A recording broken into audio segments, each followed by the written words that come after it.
Driven to Win Audiobook presents Romeo and Juliet, written by William Shakespeare.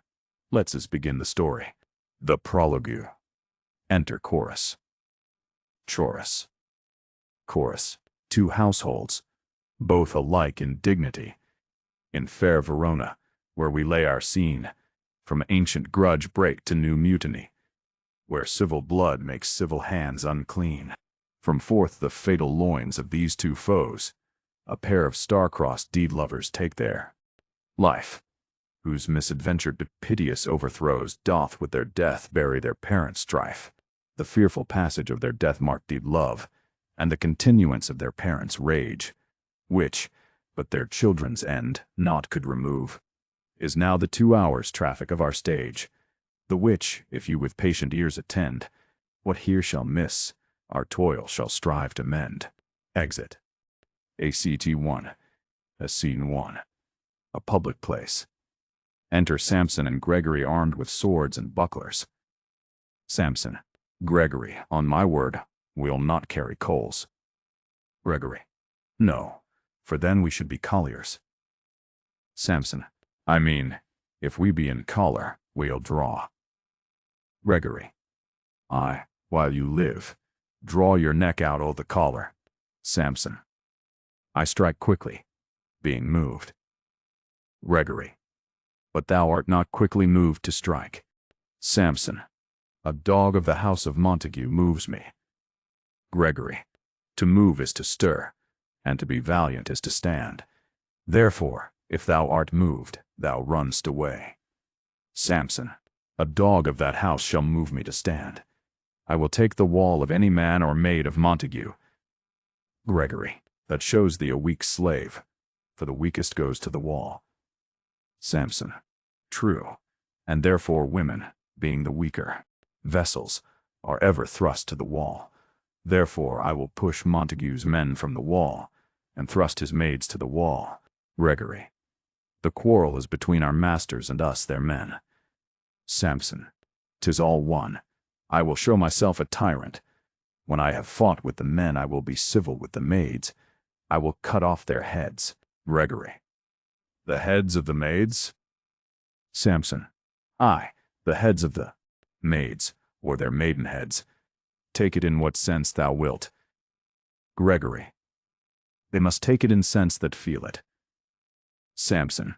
Me they shall feel while I am able to stand, and 'tis known I am a pretty piece of flesh. Gregory. 'Tis well thou art not fish. If thou hadst been poor John. Draw thy tool. Here comes of the house of Montagues. Enter Abram and Balthasar. Samson. My naked weapon is out. Quarrel. I will back thee. Gregory. How? Turn thy back and run. Samson. Fear me not. Gregory. No, Mary, I fear thee. Samson. Let us take the law of our sides. Let them begin. Gregory. I will frown as I pass by, and let them take it as they list. Samson. Nay, as they dare. I will bite my thumb at them, which is disgrace to them if they bear it. Abram. Do you bite your thumb at us, sir? Samson. I do bite my thumb, sir. Abram. Do you bite your thumb at us, sir? Samson. Is the law of our side if I say aye? Gregory. No. Samson. No, sir. I do not bite my thumb at you, sir, but I bite my thumb, sir. Gregory. Do you quarrel, sir? Abram. Quarrel, sir? No, sir. Samson. But if you do, sir, I am for you. I serve as good a man as you. Abram. No better. Samson. Well, sir. Enter Benvolio. Gregory. Say better. Here comes one of my master's kinsmen. Samson. Yes, better, sir. Abram. You lie. Samson. Draw, if you be men. Gregory. Remember thy washing blow. They fight. Benvolio. Part, fools. Put up your swords. You know not what you do. Beats down their swords. Enter Tybalt. Tybalt. What, art thou drawn among these heartless hinds? Turn thee, Benvolio, look upon thy death. Benvolio, I do but keep the peace. Put up thy sword, or manage it to part these men with me. Wybalt. What? Drawn, and talk of peace. I hate the word as I hate hell, all Montagues and thee. Have at thee, coward. They fight. Enter 3 or 4 citizens with clubs. First citizen. Clubs, bills, and partisans. Strike. Beat them down. Down with the Capulets. Down with the Montagues. Enter Capulet in his gown, and Lady Capulet. Capulet. What noise is this? Give me my long sword. Ho. Lady Capulet. A crutch, a crutch. Why call you for a sword? Capulet. My sword, I say. Old Montague is come, and flourishes his blade in spite of me. Enter Montague and his Lady Montague. Montague. Thou villain Capulet. Hold me not, let me go. Lady. Montague. Thou shalt not stir 1 foot to seek a foe. Enter Prince Escalus with attendants, rince, rebellious subjects, enemies to peace, profaners of this neighbor-stained steel. Will they not hear? What? Ho! You men, you beasts, that quench the fire of your pernicious rage with purple fountains issuing from your veins, on pain of torture, from those bloody hands throw your mistempered deed. Weapons to the ground, and hear the sentence of your moved prince. 3 civil brawls, bred of an airy word. By thee, old Capulet, and Montague, have thrice disturbed the quiet of our streets, and made Verona's ancient citizens cast by their grave beseeming ornaments, to wield old partisans, in hands as old, cankered with peace, to part your cankered hate. If ever you disturb our streets again, your lives shall pay the forfeit of the peace, for this time all the rest depart away. You, Capulet, shall go along with me, and Montague, come you this afternoon, to know our farther pleasure in this case, to old Freetown, our common judgment place. Once more, on pain of death, all men depart, exeunt prince and attendants, Capulet, Lady Capulet, Tybalt, citizens and servants, Montague, who set this ancient quarrel new abroach. Speak, nephew, were you by when it began? Benvolio, here were the servants of your adversary, and yours. Close fighting ere I did approach. I drew to part them. In the instant came the fiery Tybalt, with his sword prepared which, as he breathed defiance to my ears, he swung about his head, and cut the winds, who nothing hurt withal, hissed dead him in scorn. While we were interchanging thrusts and blows came more and more, and fought on part and part, till the prince came, who parted either part. Lady Montague. Oh, where is Romeo? Saw you him today? Right glad I am he was not at this fray. Benvolio. Madam, an hour before the worship-did sun peer forth the golden window of the east, a troubled mind drave me to walk abroad, where underneath the grove of sycamore that westward rooteth from this city side, so early walking did I see your son. Towards him I made, but he was ware of me, and stole into the covert of the wood, I, measuring his affections by my own, which then most sought where most might not be found, being one too many by my weary self, pursued in my humor, not pursuing his, and gladly shun to who gladly fled from me. Montague. Many a morning hath he there been seen, with tears augmenting the fresh morning's dew, adding to clouds more clouds with his deep sighs. But all so soon as the all-cheering sun should in the farthest east begin to draw the shady curtains from Aurora's bed, away from light steals home my heavy son, and private in his chamber pens himself, shuts up his windows, locks fair daylight out, and makes himself an artificial night. Black and portentous must this humor prove, unless good counsel may the cause remove. Benvolio. My noble uncle, do you know the cause? Montague. I neither know it, nor can learn of him. Benvolio. Have you importuned him by any means? Montague. both by myself and many other friends. But he, his own affections, counselor, is to himself, I will not say how true, but, to himself so secret and so close, so far from sounding and discovery, as is the bud bit with an envious worm ere he can spread his sweet leaves to the air, or dedicate his beauty to the sun. Could we but learn from whence his sorrows grow, we would as willingly give cure as know. Enter Romeo. Benvolio. See, where he comes. So please you step aside. I'll know his grievance or be much denied. Montague. I would thou wert so happy by thy stay to hear true shrift. Come, madam, let's away. Exeunt Montague and Lady Montague. Benvolio. Good morrow, cousin. Romeo. Is the day so young? Benvolio. But news struck 9. Romeo. Ay me, sad hours seem long. Was that my father that went hence so fast? Benvolio. It was. What sadness lengthens Romeo's hours? Romeo. Not having that which, having, makes them short. Benvolio. In love? Romeo. Out. Benvolio. Of love. Romeo. Out of her favor where I am in love. Benvolio. Alas, that love so gentle in his view should be so tyrannous and rough in proof. Romeo. Alas, that love, whose view is muffled still, should, without eyes, see pathways to his will. Where shall we dine? O me, what fray was here? Yet tell me not, for I have heard it all. Here's much to do with hate, but more with love. Why, then, O brawling love, O loving hate, O anything, of nothing first create, O heavy lightness, serious vanity, mishapen chaos of well-seeming forms, feather of lead, bright smoke, cold fire, sick health, still waking sleep, that is not what it is.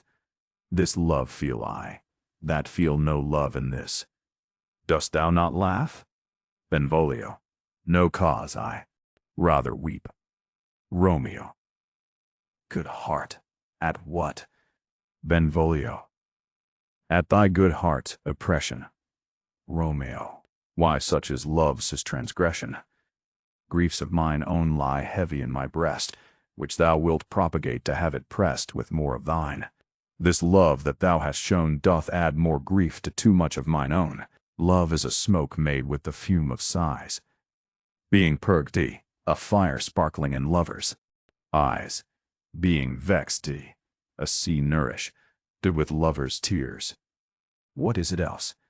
A madness most discreet, a choking gall, and a preserving sweet.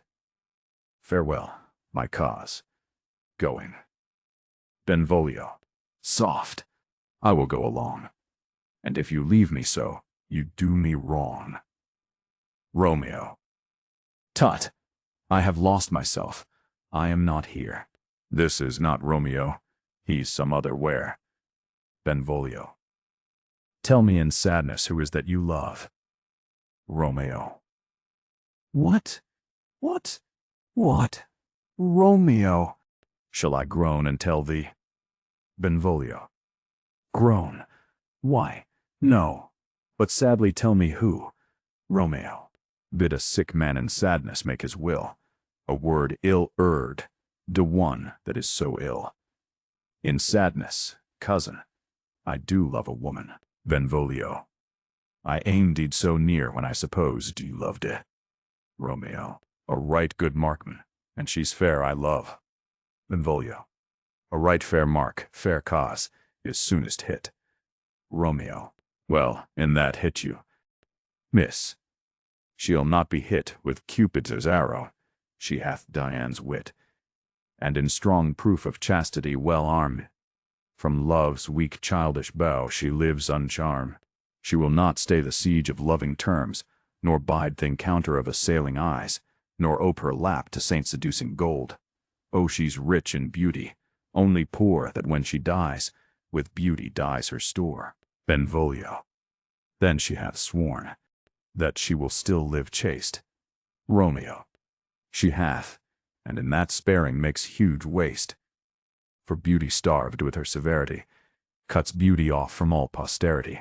She is too fair, too wise, wisely too fair, to merit bliss by making me despair. She hath forsworn to love, and in that vow do I live dead, that live to tell it now. Benvolio, be ruled by me, forget to think of her.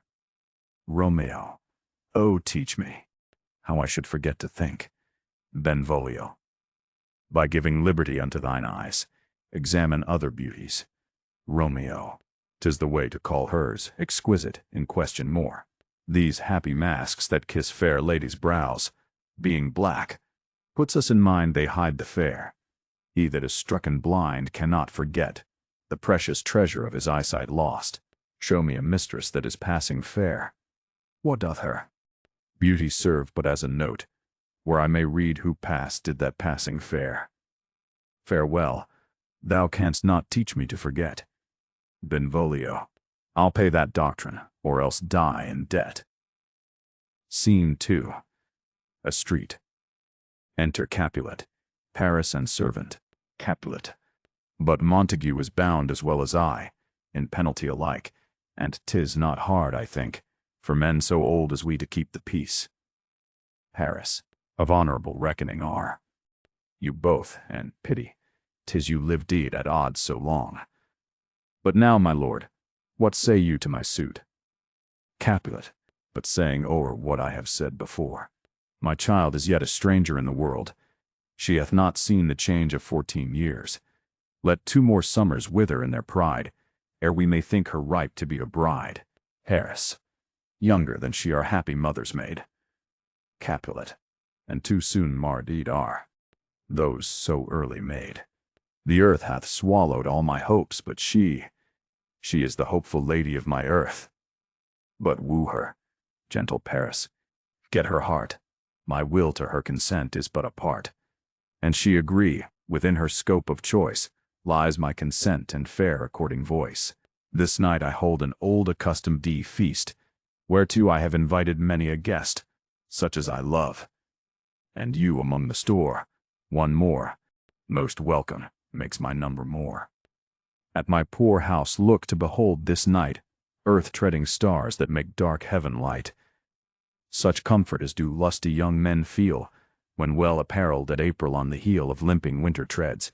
Even such delight among fresh female buds shall you this night inherit at my house. Here all see, and like her most whose merit most shall be, which, on more view of many, mine, being one, may stand in number, though in reckoning none. Come, go with me, go, sirrah, trudge about through fair Verona, find those persons out whose names are written there, gives a paper, and to them say, my house and welcome on their pleasure stay, exeunt Capulet in Paris. Servant. Find them out whose names are written here. It is written that the shoemaker should meddle with his yard, and the tailor with his last, the fisher with his pencil, and the painter with his nets. But I am sent to find those persons whose names are here writ, and can never find what names the writing person hath here writ. I must to the learned. In good time, enter Benvolio and Romeo. Benvolio. Tut, man, one fire burns out another's burning. One pain is lessened thee by another's anguish. Turn giddy, and be holp by backward turning. One desperate grief cures with another's languish. Take thou some new infection to thy eye, and the rank poison of the old will die. Romeo. Your plantain leaf is excellent for that. Benvolio. For what, I pray thee? Romeo. For your broken shin. Benvolio. Why, Romeo? Art thou mad? Romeo. Not mad, but bound more than a madman is. Shut up in prison, kept without my food, whipped and tormented. God den, good fellow. Servant. Good. Go den. I pray, sir, can you read? Romeo. I, mine own fortune and my misery. Servant. Perhaps you have learned it without book. But I pray, can you read anything you see? Romeo. I, if I know the letters and the language. Servant. You say honestly. Rest you merry. Romeo. Stay, fellow. I can read. He reads the letter. Signor Martino and his wife and daughters, County Anselmo and his beauteous sisters, the lady widow of Utruvio, Signor Placentio and his lovely nieces, Mercutio and his brother Valentine, mine uncle Capulet, his wife and daughters, my fair niece Rosaline and Livia, Signor Valentio and his cousin Tybalt, Lucio and the lively Helena, a fair assembly. Gives back the paper. Whither should they come? Up, Romeo. Whither to supper? Servant. To our house. Romeo. Whose house? Servant. My master's. Romeo. Indeed, I should have asked you that before. Servant. Now I'll tell you without asking. My master is the great rich Capulet, and if you be not of the house of Montagues, I pray come and crush a cup of wine. Rest you merry. Exit. Benvolio. At this same ancient feast of Capulet sups the fair Rosaline whom thou so lovest, with all the admired beauties of Verona. Go thither, and with unattainted eye, compare her face with some that I shall show, and I will make thee think thy swan a crow. Romeo. When the devout religion of mine eye maintains such falsehood, then turn tears to fire, and these who, often drown deed, could never die, transparent heretics, be burnt for liars. One fairer than my love? The all-seeing sun, ne'er saw her match since first the world begun. Benvolio. Tut, you saw her fair, none else being by, herself poised deed with herself in either eye. But in that crystal scales let there be weighed your lady's love against some other maid, that I will show you shining at this feast, and she shall. Scant show well that now shows best. Romeo. I'll go along, no such sight to be shown, but to rejoice in splendor of my own. Scene 3. Room in Capulet's house. Enter Lady Capulet and nurse. Lady Capulet and nurse. Lady Capulet. Nurse. Where's my daughter? Call her forth to me. Nurse. Now, by my maidenhead, at 12-year-old, I bade her come. What? Lamb? What ladybird? God forbid! Where's this girl? What? Juliet! Enter Juliet. Juliet. How now? Who calls? Nurse. Your mother. Juliet. Madam, I am here. What is your will? Lady Capulet. This is the matter. Nurse. Give leave a while. We must talk in secret. Nurse. Come back again. I have remembered in me. Thou's hear our counsel. Thou knowest my daughters of a pretty age. Nurse. Faith, I can tell her age unto an hour. Lady Capulet. She's not 14. Nurse. I'll lay 14 of my teeth, and yet, to my teen be it spoken, I have but 4. She is not 14. How long is it now till Lammas tide? Lady Capulet. A fortnight and odd days. Nurse. Even or odd, of all days in the year, come Lammas Eve at night shall she be 14. Susan and she, God rest all Christian souls, were of an age. Well, Susan is with God. She was too good for me, but as I said, on Lammas Eve at night shall she be 14. That shall she marry. I remember it well. 'Tis since the earthquake now 11 years, and she was wean. I never shall forget it, of all the days of the year upon that day. For I had then laid wormwood to my dug, sitting in the sun under the dove-house wall. My lord and you were then at Mantua. Nay, I do bear a brain, but as I said, when it did taste the wormwood on the nipple of my dug and felt it bitter, pretty fool, to see it tetchy, and fall out with the dug. Shake, quoth the dove-house. 'Twas no need, I trow, to bid me trudge, and since that time it is 11 years, for then she could stand alone. Nay, by Therud she could have run and waddled all about, for even the day before she broke her brow, and then my husband, God be with his soul, was a merry man, took up the child. Yea, quoth he, dost thou fall upon thy face? Thou wilt fall backward when thou hast more wit. Wilt thou not, Jewel? And by my holidan, the pretty wretch left crying, and said, Aye, to see now how a jest shall come about. I warrant, and I should live 1,000 years. I never should forget it. Wilt thou not, Jewel? Quoth he, and, pretty fool, it stinted, and said, Aye, Lady Capulet. Enough of this. I pray thee hold thy peace. Nurse. Yes, madam. Yet I cannot choose but laugh, to think it should leave crying, and say, Aye. And yet I warrant it had upon it brow a bump as big as a young cockerel's stone, a perilous knock, and it cried bitterly. Yea, quoth my husband, fall'st upon thy face. Thou wilt fall backward when thou comest to age. Wilt thou not, Jewel? It stinted, and said, Aye, Juliet, and stint thou too. I pray thee, nurse, say I. Nurse. Peace, I have done. God mark thee to his grace, thou wast the prettiest babe that ever I nursed did. And I might live to see thee married once, I have my wish, Lady Capulet. Marry, that marry is the very theme I came to talk of. Tell me, daughter Juliet, how stands your disposition to be married? Juliet. It is an honor that I dream not of. Nurse. An honor! Were not I thine only nurse, I would say thou hadst sucked deed wisdom from thy teat. Lady Capulet. Well, think of marriage now. Younger than you, here in Verona, ladies of esteem, are made already mothers. By my count, I was your mother much upon these years that you are now a maid. Thus, then, in brief, the valiant Paris seeks you for his love. Nurse. A man, young lady. Lady. Such a man is all the world. Why, he's a man of wax. Lady Capulet. Verona, summer hath not such a flower. Nurse.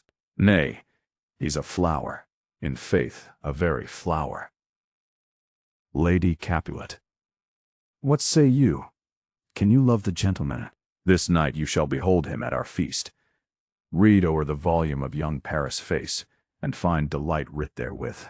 Beauty's pen. Examine every married lineament, and see how one another lends content, and what obscured in this fair volume lies. Find written in the margent of his eyes, this precious book of love, this unbound lover, to beautify him, only lacks a cover.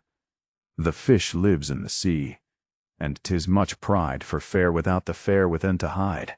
That book in many's eyes doth share the glory, that in gold clasps locks in the golden story. So shall you share all that he doth possess, by having him, making yourself no less. Nurse. No less, nay bigger. Women grow by men. Lady Capulet. Speak briefly. Can you like of Paris love? Juliet. I'll look to like, if looking liking move. But no more deep will I endart mine eye than your consent gives strength to make it fly. Enter a servant. Servant. Madam, the guests are come. Supper served up, you called. My young lady asked for. The nurse cursed in the pantry, and everything in extremity. I must hence to wait. I beseech you follow straight. Lady Capulet. We follow thee. Exit servant. Juliet. The county stays. Nurse. Go, girl. Seek happy nights to happy days. Scene 4. A street. Enter Romeo, Mercutio, Benvolio, with 5 or 6 maskers, torch-bearers and others. Romeo. What, shall this speech be spoke for our excuse? Or shall we on without apology? Benvolio. The date is out of such prolixity. We'll have no Cupid hoodwink, with a scarf, bearing a Tartar's painted bow of lath, scaring the ladies like a crow-keeper, nor no without book prologue, faintly spoke after the prompter, for our entrance. But let them measure us by what they will. We'll measure them a measure, and be gone. Romeo, give me a torch. I am not for this ambling. Being but heavy, I will bear the light. Mercutio, nay, gentle Romeo, we must have you dance. Romeo, not I, believe me. You have dancing shoes, with nimble soles. I have a soul of lead, so stakes me to the ground I cannot move. Mercutio, you are a lover. Borrow Cupid's wings, and soar with them above a common bound. Romeo, I am too sore and pierced with his shaft to soar with his light feathers, and so bound, I cannot bound a pitch above dull woe. Under love's heavy burden do I sink. Mercutio, and to sink in it, should you burden love, too great oppression for a tender thing. Romeo, is love a tender thing? It is too rough, too rude, too boisterous, and it pricks like thorn. Mercutio, if love be rough with you, be rough with love. Prick love for pricking, and you beat love down. Give me a case to put my visage in, putting on a mask. A visor for a visor. What care I what curious eye doth quote deformities? Here are the beetle brows shall blush for me. Benvolio, come, knock and enter, and no sooner in but every man betake him to his legs. Romeo, a torch. For me. Let wantons, light of heart, tickle the senseless rushes with their heels. For I am proverb deed with a grandsire phrase. I'll be a candle holder and look on. The game was ne'er so fair, and I am done. Mercutio, tut, done's the mouse, the constable's own word. If thou art done, we'll draw thee from the mire, or save your reverence love, wherein thou stickest up to the ears. Come, we burn. Daylight, ho, Romeo. Nay, that is not so. Mercutio, I mean, sir, in delay we waste our lights in vain. Light lights by day. Take our good meaning, for our judgment sits 5 times in that air once in our 5 wits. Romeo, and we mean well in going to this mask. But 'tis no wit to go. Mercutio, why, may one ask? Romeo, I dreamt a dream tonight. Mercutio, and so did I. Romeo, well, what was? Yours. Mercutio, that dreamers often lie. Romeo, in bed asleep, while they do dream things true. Mercutio, then, I see Queen Mab hath been with you. She is the fairies' midwife, and she comes in shape no bigger than an agate stone on the forefinger of an alderman, drawn with a team of little atomies over men's noses as they lie asleep, her wagon spokes made of long spinners' legs. The cover of the wings of grasshoppers, her traces of the smallest spider's web, the collars of the moonshine's watery beams, her whip of cricket's bone, the lash of film, her wagoner a small gray-coated gnat, not half so big as a round little worm pricked from the lazy finger of a maid. Her chariot is an empty hazelnut made by the joiner's squirrel or old grub. Time out, oh mind the fairies, coachmakers. And in this state she gallops night by night through lovers' brains, and then they dream of love. O'er courtiers' knees that dream on curtsies straight, o'er lawyers' fingers who straight dream on fees, o'er ladies' lips who straight on kisses dream, which oft the angry Mab with blisters plagues, because their breaths with sweetmeats tainted are. Sometimes she gallops o'er a courtier's nose, and then dreams he of smelling out a suit, and sometime comes she with a tithe pig's tail, tickling a parson's nose as a lies asleep. Then dreams he of another benefice. Sometime she driveth o'er a soldier's neck, and then dreams he of cutting foreign throats, of breeches, ambuscados, Spanish blades, of health's 5 fathom deep, and then anon drums in his ear, at which he starts, and wakes, and being thus frighted, swears a prayer or two, and sleeps again. This is that very Mab that plats the manes of horses in the night, and bakes the elf locks in foul sluttish hairs, which, once untangled, much misfortune bodes. This is the hag, when maids lie on their backs, that presses them, and learns them first to bear. making them women of good carriage. This is she. Romeo. Peace. Peace. Mercutio. Peace. Thou talks of nothing. Mercutio. I talk of dreams, which are the children of an idle brain, begot of nothing but vain fantasy, which is as thin of substance as the air, and more inconstant than the wind, who woos even now the frozen bosom of the north, and, being anger, puffs away from thence, turning his side to the dew-dropping south. Benvolio. This. Wind you talk of blows us from ourselves. Supper is done, and we shall come too late. Romeo. I fear too early. For my mind misgives some consequence yet hanging in the stars, shall bitterly begin his fearful date with this night's revels, and expire the term of a despised life, claused in my breast by some vile forfeit of untimely death. But he that hath the steerage of my course, direct my suit. On, lusty gentlemen. Benvolio. Strike. Drum. Scene V. A hall in Capulet's house. Musicians waiting. Enter servants. First servant. Wears pot pan that he helps not to take away. He shift a trencher. He scrape a trencher. Second servant. When good manners shall lie all in one or two men's hands, and they unwashed deed too, 'tis a foul thing. First servant. Away with the join stools. Remove the court cupboard. Look to the plate. Good thou, save me a piece of marchpane. And as thou loves me, let the porter let in Susan Grindstone and Nell. Antony and Potpan. Second servant. Aye, boy. Ready. First servant. You are looked for and called for, asked for and sought for in the great chamber. Second servant. We cannot be here and there too. Cheerly, boys. Be brisk a while, and the longer. Liver take all. Enter Capulet, etc., with the guests and gentlewomen to the maskers. Capulet. Welcome, gentlemen. Ladies that have their toes unplagued with corns will have a bout with you. Ah, my mistresses, which of you all will now deny to dance? She that makes dainty, she I'll swear hath corns. Am I come near ye now? Welcome, gentlemen.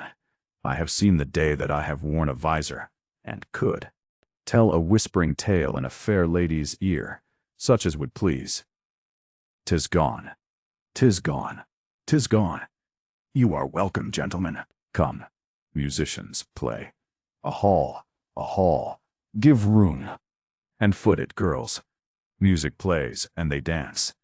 More light, you knaves, and turn the tables up, and quench the fire. The room is grown too hot. Ah, sirrah, this unlooked for sport comes well. Nay, sit. Nay, sit. Good. Cousin Capulet, for you and I are past our dancing days. How long is 'tis now since last yourself and I were in a mask? Capulet. Cousin. By Our Lady, 30 years. Capulet. 30 years. What, man? 'Tis not so much. 'Tis not so much. 'Tis since the nuptial of Lucentio, come Pentecost as quickly as it will, some 25 years. And then we masked Capulet. Cousin. 'Tis more. 'Tis more. His son is elder. Sir, his son is 30. Capulet. Will you tell me that? His son was but a ward 2 years ago. Romeo. What lady is that, which doth enrich the hand of yonder knight? Servant. I know not, sir. Romeo. Oh. She doth teach the torches to burn bright. It seems she hangs upon the cheek of night, as a rich jewel in an Ethiop's ear. Beauty too rich for use, for earth too dear. So shows a snowy dove, trooping with crows as yonder lady, or her fellows shows. The measure done, I'll watch her place of stand, and touching hers, make blessed my rude hand. Did my heart love till now? Forswear it, sight, for I never saw true beauty till this night. Tybalt. This, by his voice, should be a Montague. Fetch me my rapier, boy. What, dares the slave come hither, covered deed with an antic face, to fleer and scorn at our solemnity. Now by the stock and honor of my kin, to strike him dead I hold it not a sin. Capulet. Why, how now, kinsman? Wherefore storm you so? Tybalt. Uncle, this is a Montague, a foe, a villain that is hither come in spite, to scorn at our solemnity this night. Capulet. Young Romeo, is it? Tybalt. 'Tis he, that villain Romeo. Capulet. Content thee, gentle cause, let him alone. Bears him like a portly gentleman. And, to say truth, Verona brags of him to be a virtuous and well-governed youth. I would not for the wealth of all the town here in my house do him disparagement. Therefore be patient. Take no note of him. It is my will. The which if thou respect, show a fair presence and put off these frowns, an ill-beseeming semblance for a feast. Tybalt. It fits when such a villain is a guest. I'll not endure him. Capulet. He shall be endured, did. What, goodman boy? I say he shall. Go to. Am I the master here, or you? Go to. You'll not endure him.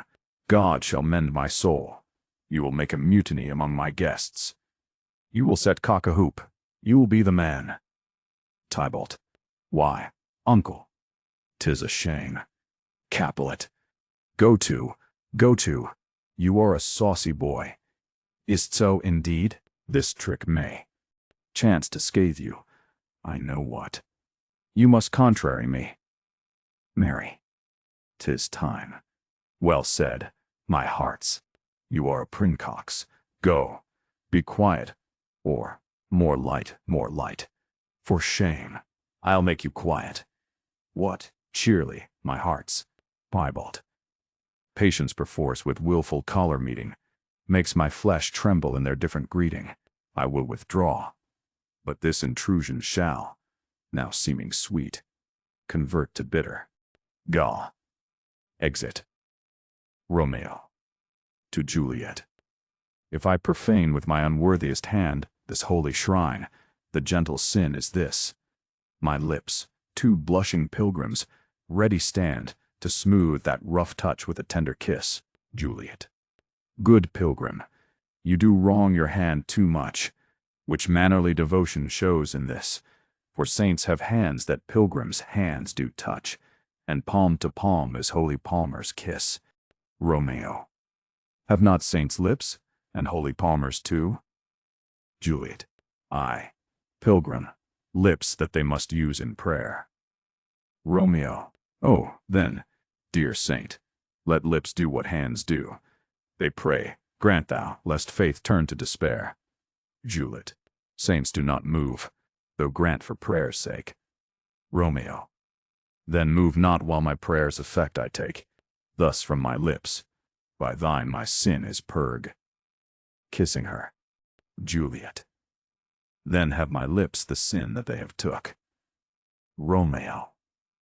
Sin from my lips. O trespass sweetly erg. Give me my sin again. Juliet. You kiss by the book. Nurse. Madam, your mother craves a word with you. Romeo. What is her mother? Nurse. Mary, bachelor, her mother is the lady of the house, and a good lady, and a wise and virtuous. I nursed her daughter that you talked withal. I tell you, he that can lay hold of her shall have the chinks. Romeo. Is she a Capulet? O dear account, my life is my foe's debt. Benvolio. Away, be gone, the sport is at the best. Romeo. Aye, so I fear. The more is my unrest. Capulet. Nay, gentlemen, prepare not to be gone. We have a trifling foolish banquet towards. Is it Essen so? Why then, I thank you all. I thank you all. I thank you, honest gentlemen. Good night. More torches here. Come on then, let's to bed. Ah, sirrah, by my fay, it waxes late, I'll to my rest. Exeunt all but Juliet and nurse. Juliet. Come hither, nurse. What is yond, gentleman? Nurse. the son and heir of old Tiberio. Juliet. What's he that now is going out of door? Nurse. Mary, that I think be young Petruchio. Juliet. What's he that follows here, that would not dance? Nurse. I know not. Juliet. Go ask his name.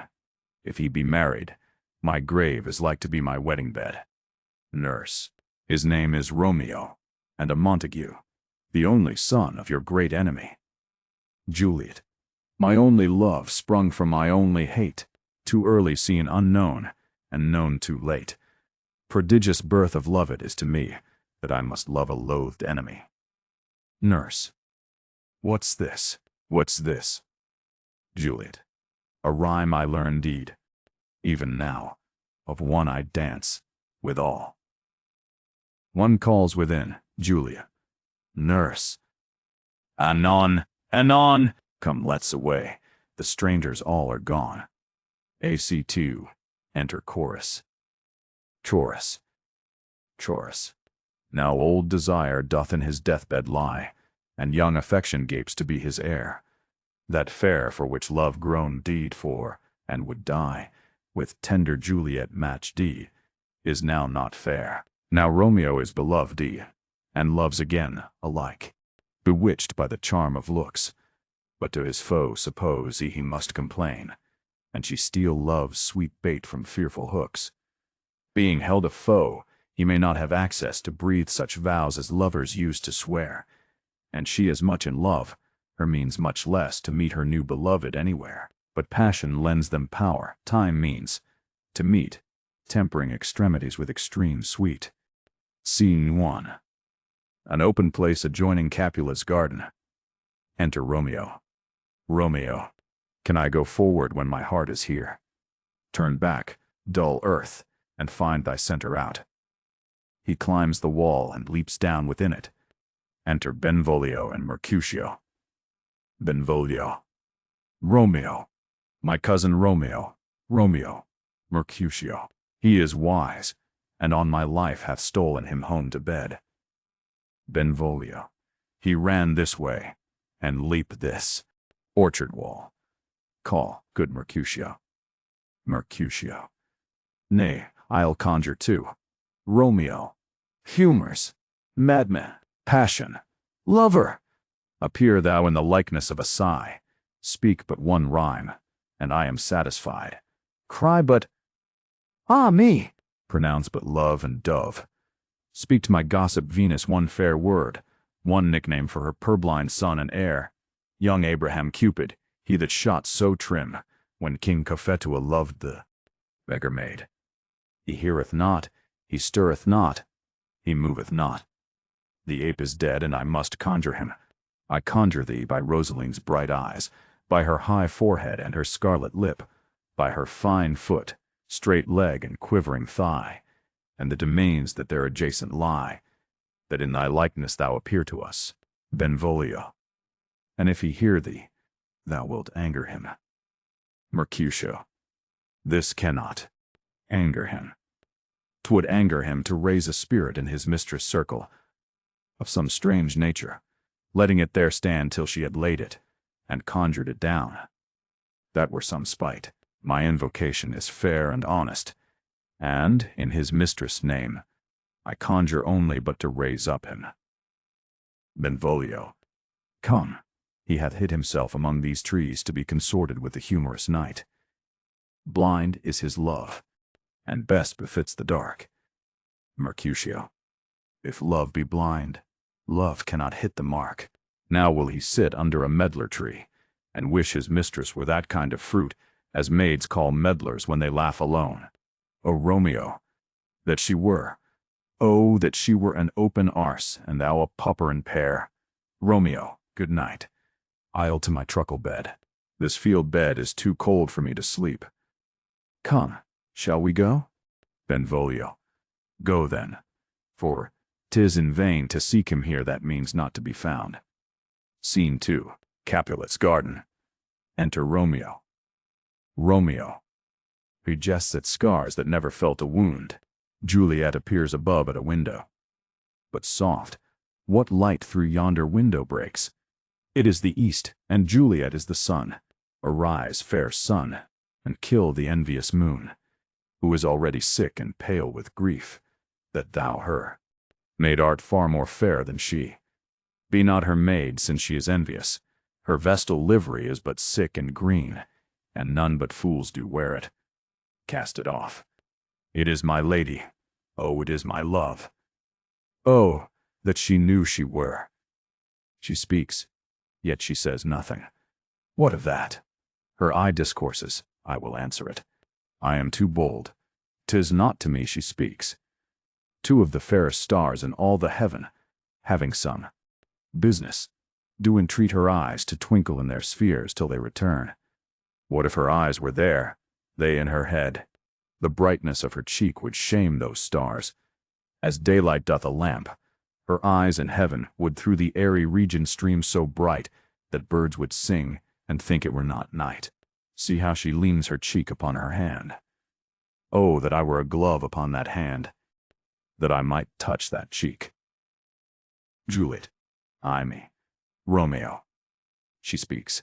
Oh, speak again, bright angel, for thou art as glorious to this night, being o'er my head, as is a winged messenger of heaven unto the white upturned wondering eyes of mortals that fall back to gaze on him when he bestrides the lazy puffing clouds and sails upon the bosom of the air. Juliet. O Romeo, Romeo, wherefore art thou Romeo?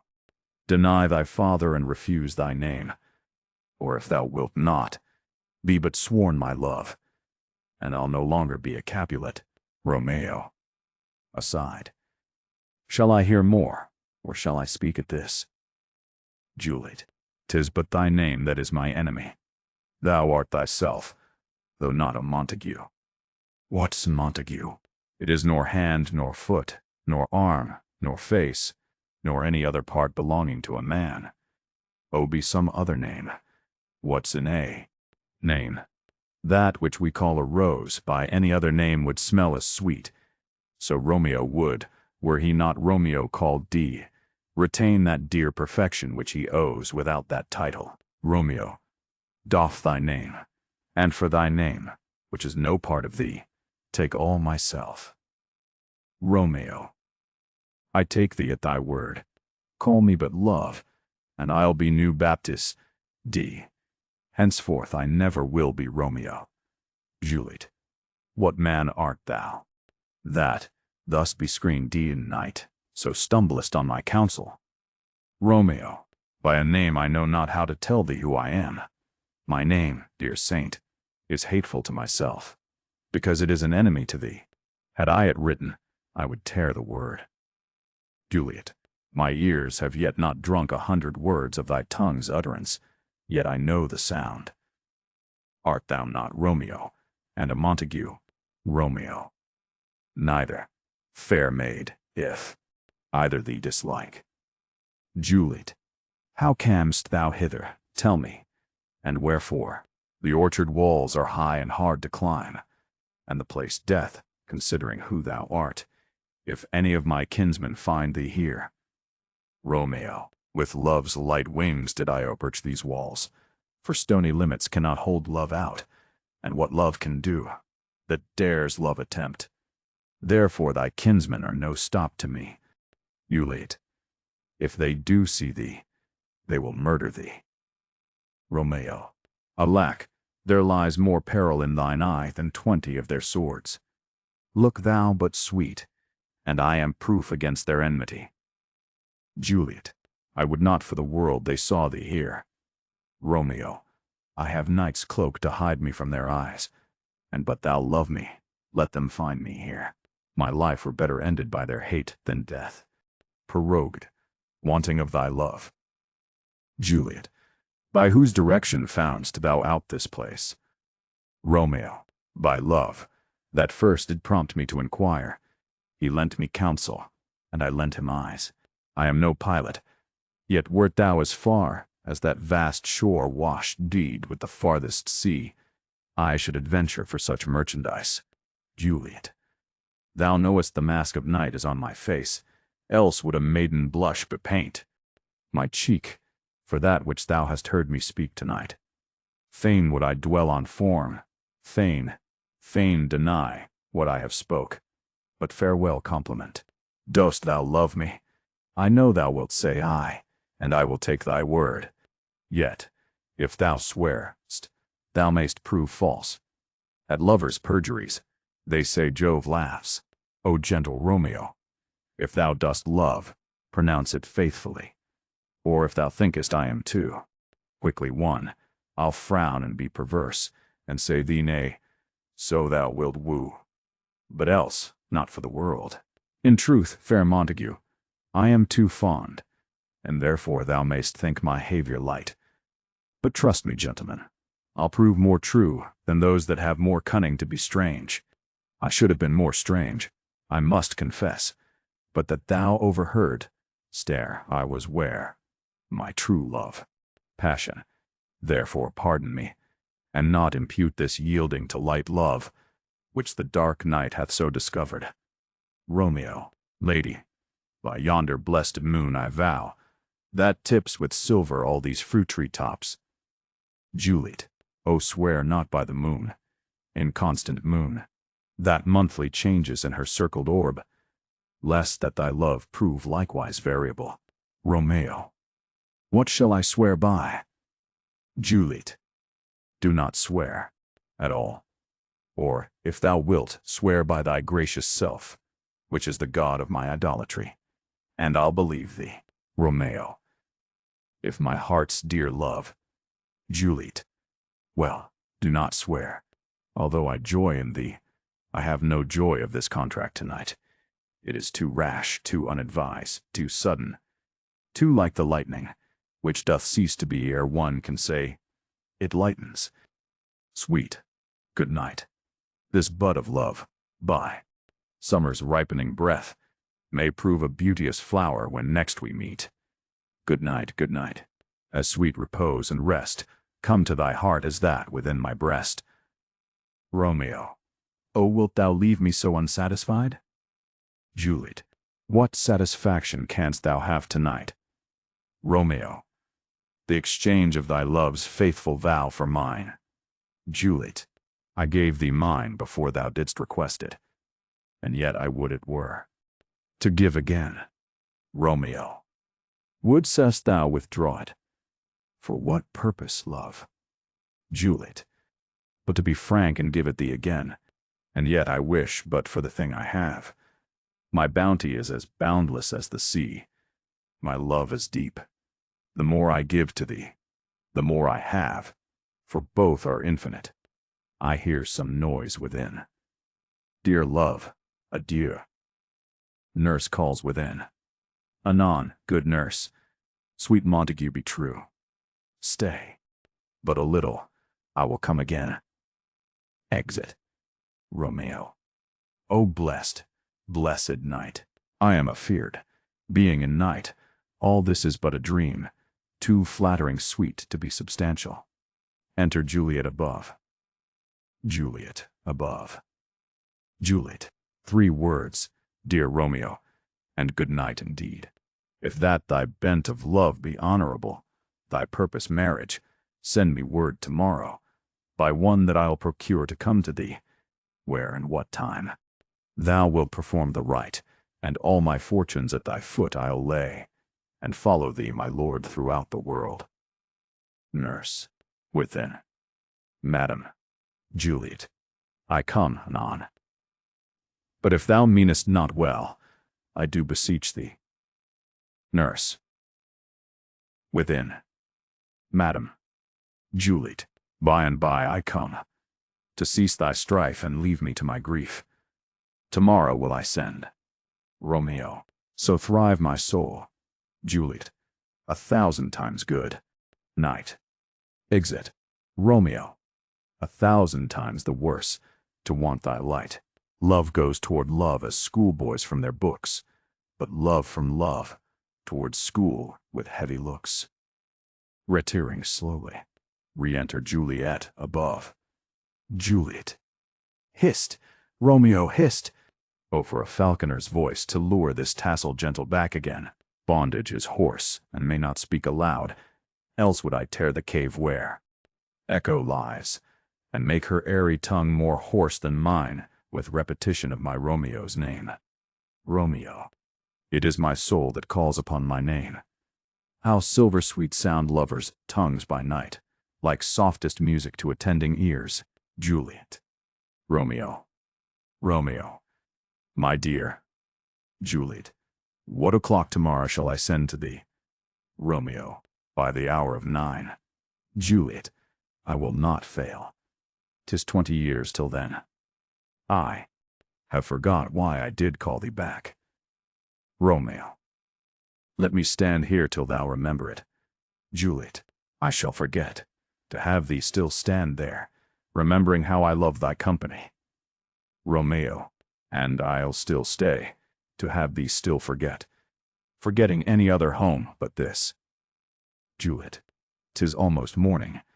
I would have thee gone, and yet no farther than a wanton's bird, that lets it hop a little from her hand, like a poor prisoner in his twisted gyves, and with a silk thread plucks it back again, so loving jealous of his liberty. Romeo. I would I were thy bird. Juliet. Sweet, so would I, yet I should kill thee with much cherishing. Good night, good night. Parting is such sweet sorrow that I shall say good night till it be morrow. Exit. Romeo. Sleep dwell upon thine eyes, peace in thy. Would I were sleep and peace, so sweet to rest. Hence will I to my ghostly sire sell his help to crave and my dear hap to tell. Exit. Scene 3. Friar Lawrence, cell. Enter Friar Lawrence with a basket. Friar Lawrence. The grayed morn smiles on the frowning night, checkering the eastern clouds with streaks of light, and fleckled darkness like a drunkard reels from forth. Day's pathway, made by Titan's fiery wheels now, ere the sun advance his burning eye, the day to cheer, and night's dank dew to dry, I must upfill this osier cage of ours with baleful weeds and precious dewest flowers. The earth that's nature's mother is her tomb. What is her burying grave? That is her womb. And from her womb children of divers kind we sucking on her natural bosom find. Many virtues excellent, none but for some, and yet all different. Oh, mickle is the powerful grace that lies in plants, herbs, stones, and their true qualities. For naught so vile that on the earth doth live, but to the earth some special good doth give, nor aught so good but, strain thee from that fair use, revolts from true birth, stumbling on abuse. Virtue itself turns vice being misapplied, and vice sometimes by action dignified. Enter Romeo. Within the infant rind of this weak flower poison hath residence, and medicine power. For this, being smelt, with that part cheers each part. Being tasted, slays all senses with the heart. Two such opposed kings encamp them still, in man as well as herbs, grace and rude will. And where the worser is predominant, full soon the cankered death eats up that plant. Romeo. Good morrow, father. Friar Lawrence. Benedicite. What early tongue so sweet saluteth me? Young son, it argues a distempered head, so soon to bid good morrow to thy bed. Care keeps his watch in every old man's eye, and where care lodges sleep will never lie. But where unbruised youth with unstuffed brain doth couch his limbs, there golden sleep doth reign. Therefore thy earliness doth me assure thou art uprest with some distemperature. Or if not so, then here I hit it right. Our Romeo hath not been in bed tonight. Romeo. That last is true. The sweeter rest was mine. Friar Lawrence. God pardon sin. Wast thou with Rosaline? Romeo. With Rosaline, my ghostly father? No. I have forgot that name, and that name's woe. Friar Lawrence. That's my good son. But where hast thou been then? Romeo. I'll tell thee ere thou ask it me again. I have been feasting with mine enemy, where on a sudden one hath wounded me. That's by me wounded. Both our remedies within thy help and holy physic lies. I bear no hatred, blessed man. For lo, my intercession likewise steads my foe. Friar Lawrence, be plain, good son, and homely in thy drift. Riddling confession finds but riddling shrift. Romeo. Then plainly know my heart's dear love is set on the fair daughter of rich Capulet. As mine on hers, so hers is set on mine. And all combin thee, save what thou must combine by holy marriage. When, and where, and how we met, we wooed thee and made exchange of vow, I'll tell thee as we pass. But this I pray, that thou consent to marry us today. Friar Lawrence.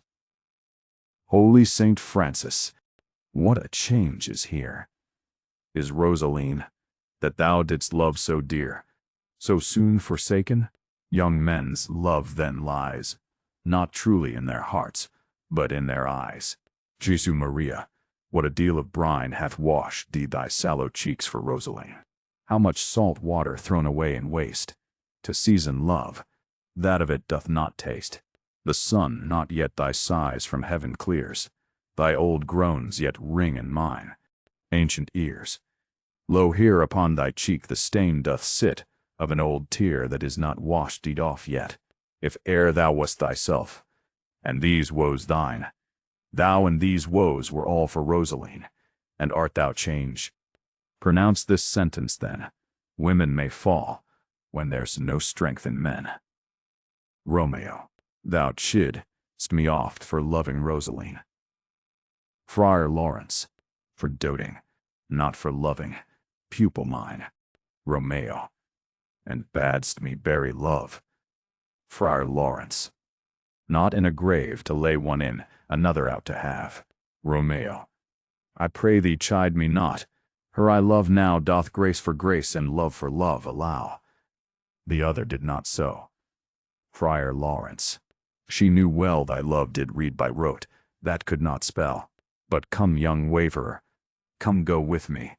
In one respect I'll thy assistant be. For this alliance may so happy prove, to turn your household's rancor to pure love. Romeo, oh let us hence, I stand on sudden haste. Friar Lawrence. Wisely and slow, they stumble that run fast. Scene 4. A street. Enter Benvolio and Mercutio. Mercutio. Where the devil should this Romeo be? Came he not home tonight? Benvolio. Not to his father's.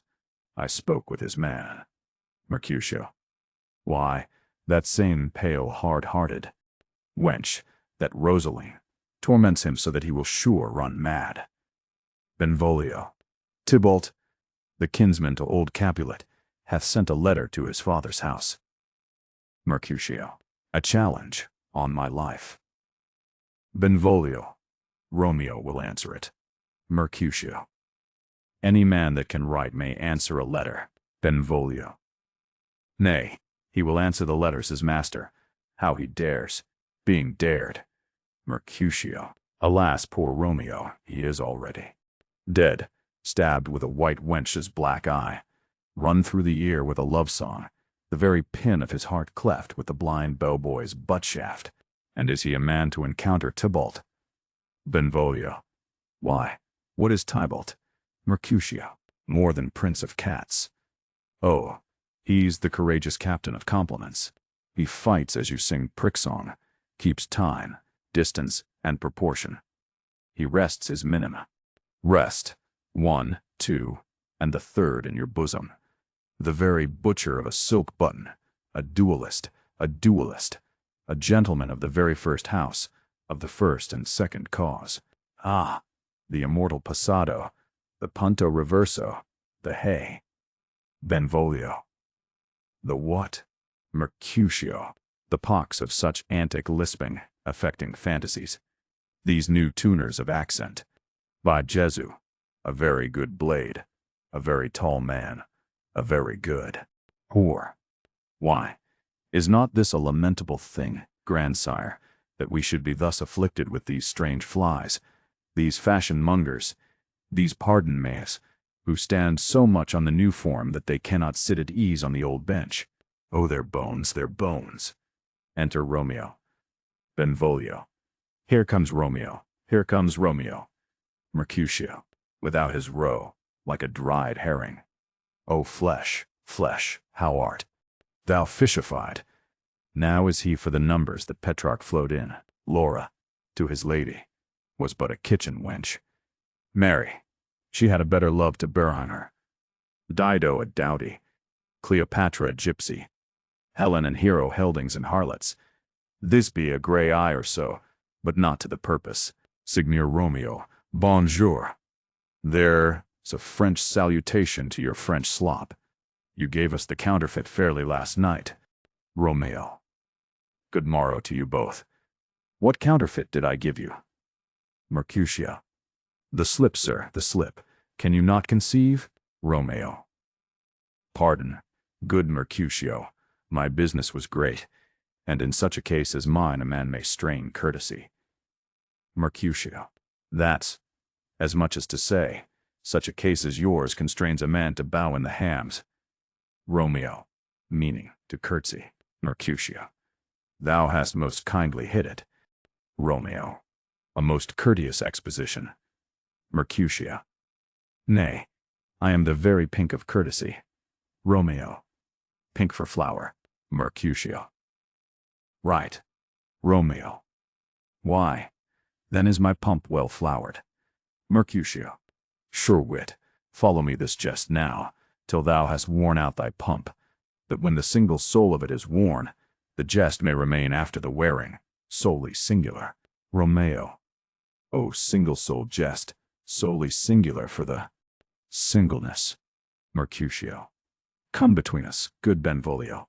My wits faint. Romeo. Swits and spurs, or I'll cry a match. Mercutio. Nay, if thy wits run the wild goose chase, I am done. For thou hast more of the wild goose in one of thy wits than I am sure I have in my whole 5. Was I with you there for the goose? Romeo. Thou wast never with me for anything, when thou wast not there for the goose. Mercutio. I will bite thee by the ear for that jest. Romeo. Nay, good goose, bite not. Mercutio. Thy wit is a very bitter sweeting. It is a most sharp sauce. Romeo. And is it not then well served in to a sweet goose? Mercutio. Oh, here's a wit of Cheverel, that stretches from an inch narrow to an ell broad. Romeo. I stretch it out for that word broad, which added to the goose, proves thee far and wide a broad goose. Mercutio. Why, is not this better now than groaning for love? Now art thou sociable, now art thou Romeo. Now art thou what thou art, by art as well as by nature. For this drivelling love is like a great natural, that runs lolling up and down to hide his bauble in a hole. Benvolio. Stop there, stop there, stop there. Mercutio. Thou desirest me to stop in my tail against the hair. Benvolio. Thou wouldst else have made thy tail large. Mercutio. Oh, thou art deceived. I would have made it short, for I was come to the whole depth of my tail, and meant indeed to occupy the argument no longer. Enter nurse and Peter. Romeo. Here's goodly gear. A sail, a sail. Mercutio. 2. A shirt and a smock. Nurse. Peter, Peter. Anon. Nurse. My fan, Peter. Mercutio. Good Peter, to hide her face, for her fan's the fairer face. Nurse. God ye good morrow, gentlemen. Mercutio. God ye good den, fair gentlewoman. Nurse. Is it good den? Mercutio. 'Tis no less, I tell ye, for the bawdy hand of the dial is now upon the prick of noon. Nurse. Out upon you. What a man are you? Romeo. 1. Gentlewoman, that God hath made for himself to mar. Nurse.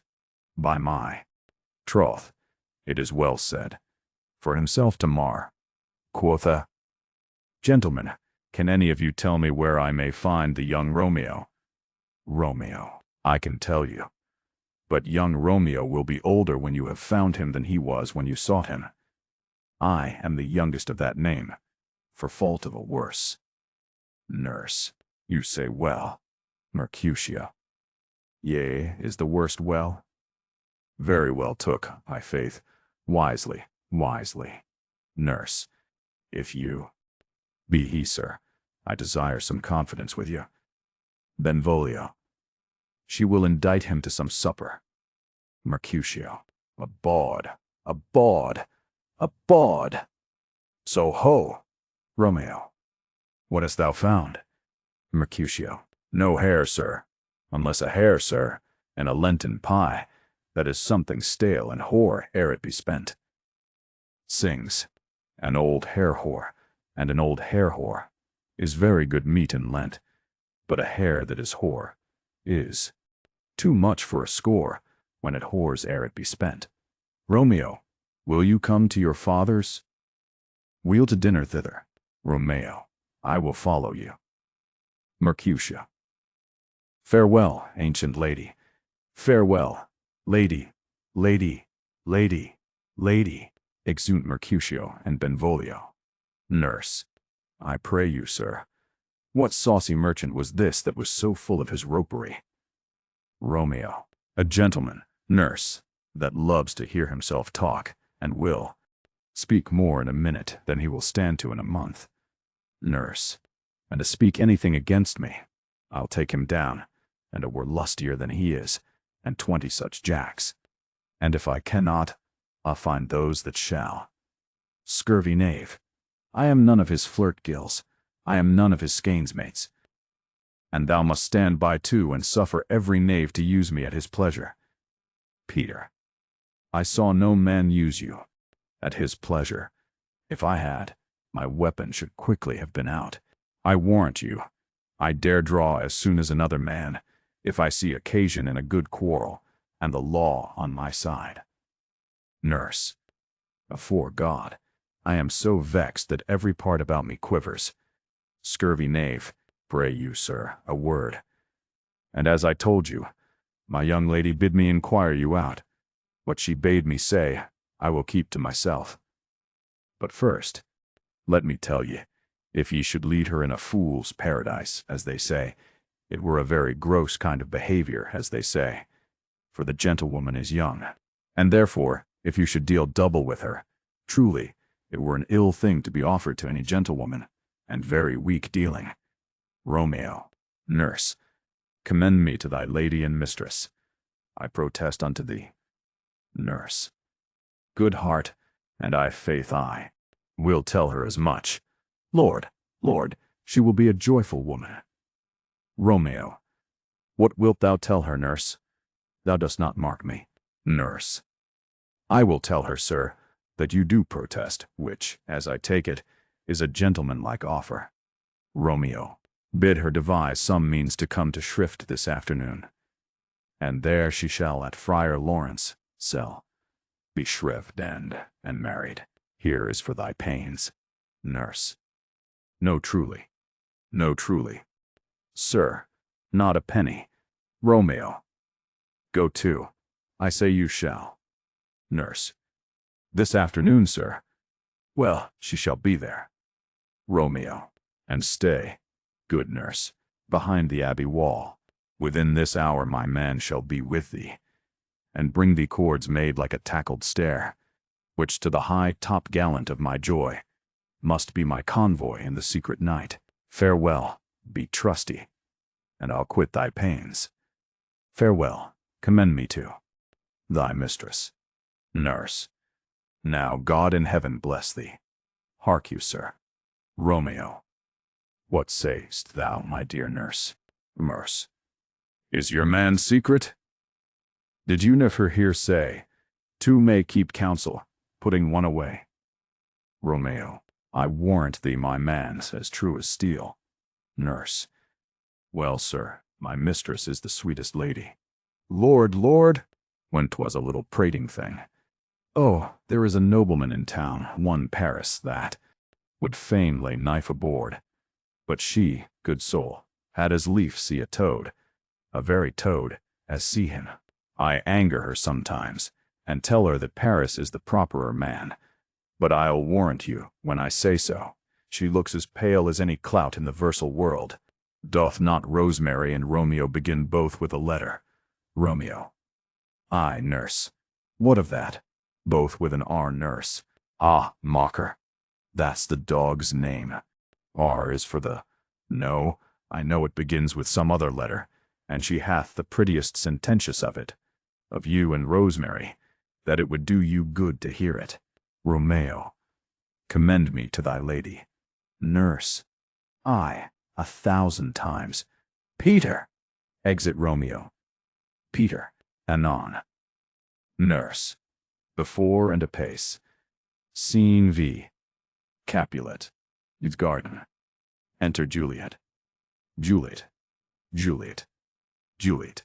The clock struck 9 when I did send the nurse. In half an hour she promised to return. Perchance she cannot meet him. That is not so. Oh, she is lame. Love's herald should be thoughts, which 10 times faster glides than the sun's beams, driving back shadows over lowering hills. Therefore do nimble pinion doves draw love, and therefore hath the wind swift Cupid wings. Now is the sun upon the highmost hill of this day's journey, and from 9 till 12 is 3 long hours, yet she is not come. Had she affections and warm youthful blood, she'd be as swift in motion as a ball. My words would bandy her to my sweet love, and his to me. But old folks, many feign as they were dead, unwieldy, slow, heavy, and pale as lead. Enter nurse and Peter. O God, she comes. O honey nurse, what news? Hast thou met with him? Send thy man away. Nurse. Peter. Stay at the gate. Exit Peter. Juliet. Now, good sweet nurse, O Lord, why look'st thou sad? Though news be sad, yet tell them merrily. If good, thou sham'st the music of sweet news by playing it to me with so sour a face. Nurse. I am a-weary. Give me leave a while. Fie, how my bones ache. What a jaunt have I had. Juliet. I would thou hadst my bones, and I thy news. Nay, come, I pray. Thee speak. Good, good nurse, speak. Nurse. Jesu, what haste. Can you not stay a while? Do you not see that I am out of breath? Juliet. How art thou out of breath, when thou hast breath to say to me that thou art out of breath? The excuse that thou dost make in this delay is longer than the tale thou dost excuse. Is thy news good or bad? Answer to that. Say either, and I will stay the circumstance. Let me be satisfied. Is 't good or bad? Nurse. Well, you have made a simple choice. You know not how to choose a man. Romeo. No, not he, though his face be better than any man. Yet his leg excels all men. Send for a hand and a foot, and a body, though they be not to be talked on, yet they are past compare. He is not the flower of courtesy, but I'll warrant him as gentle as a lamb. Go thy ways, wench. Serve God. What? Have you dined at home? Juliet. No. But all this did I know before. What says he of our marriage? What of that? Nurse. Lord, how my head aches. What a head have I! It beats as it would fall in 20 pieces. My back, o' t'other side. O my back, my back. Beshrew your heart for sending me about to catch my death with jouncing up and down. Juliet. I faith.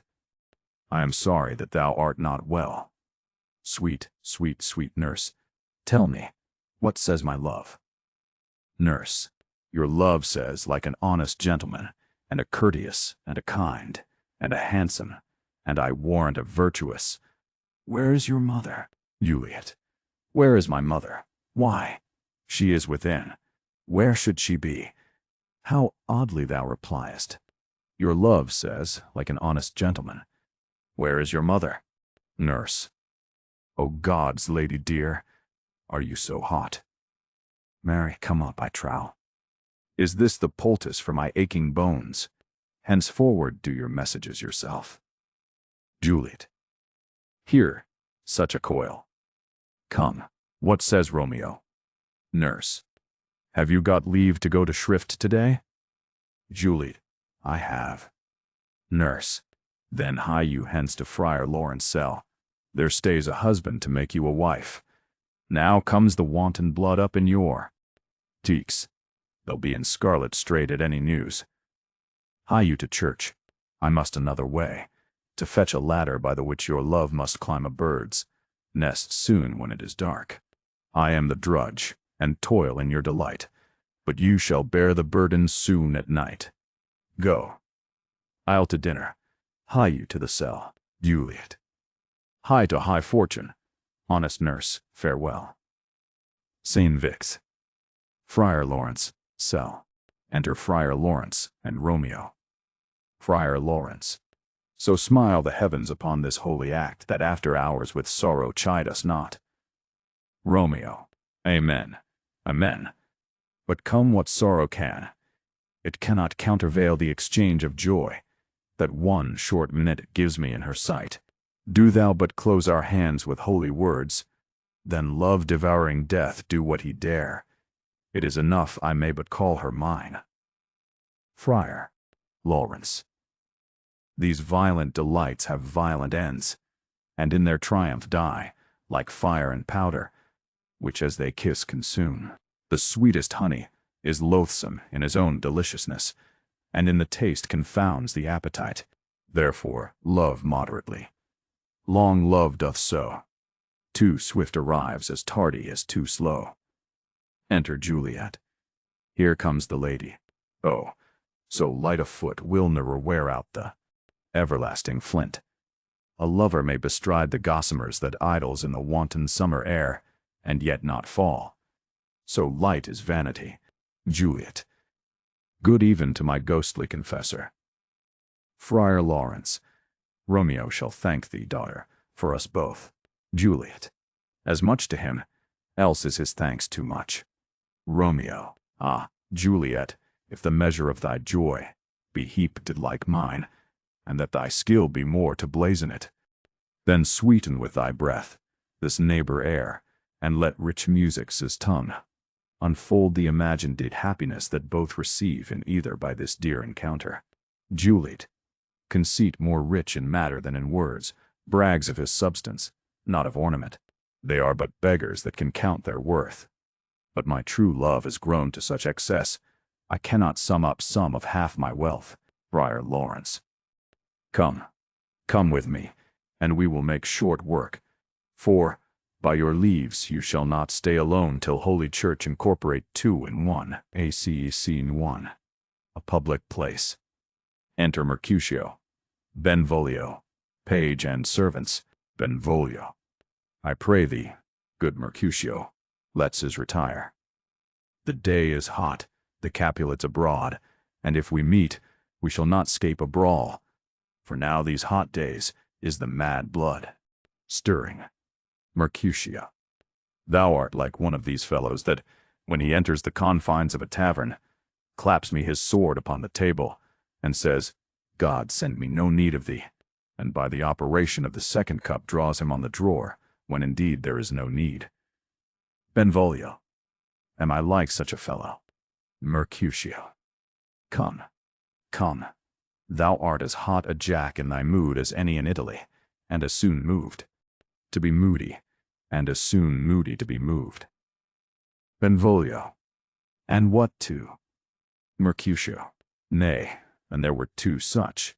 We should have none shortly, for one would kill the other.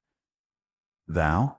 Why, thou wilt quarrel with a man that hath a hair more or a hair less in his beard than thou hast.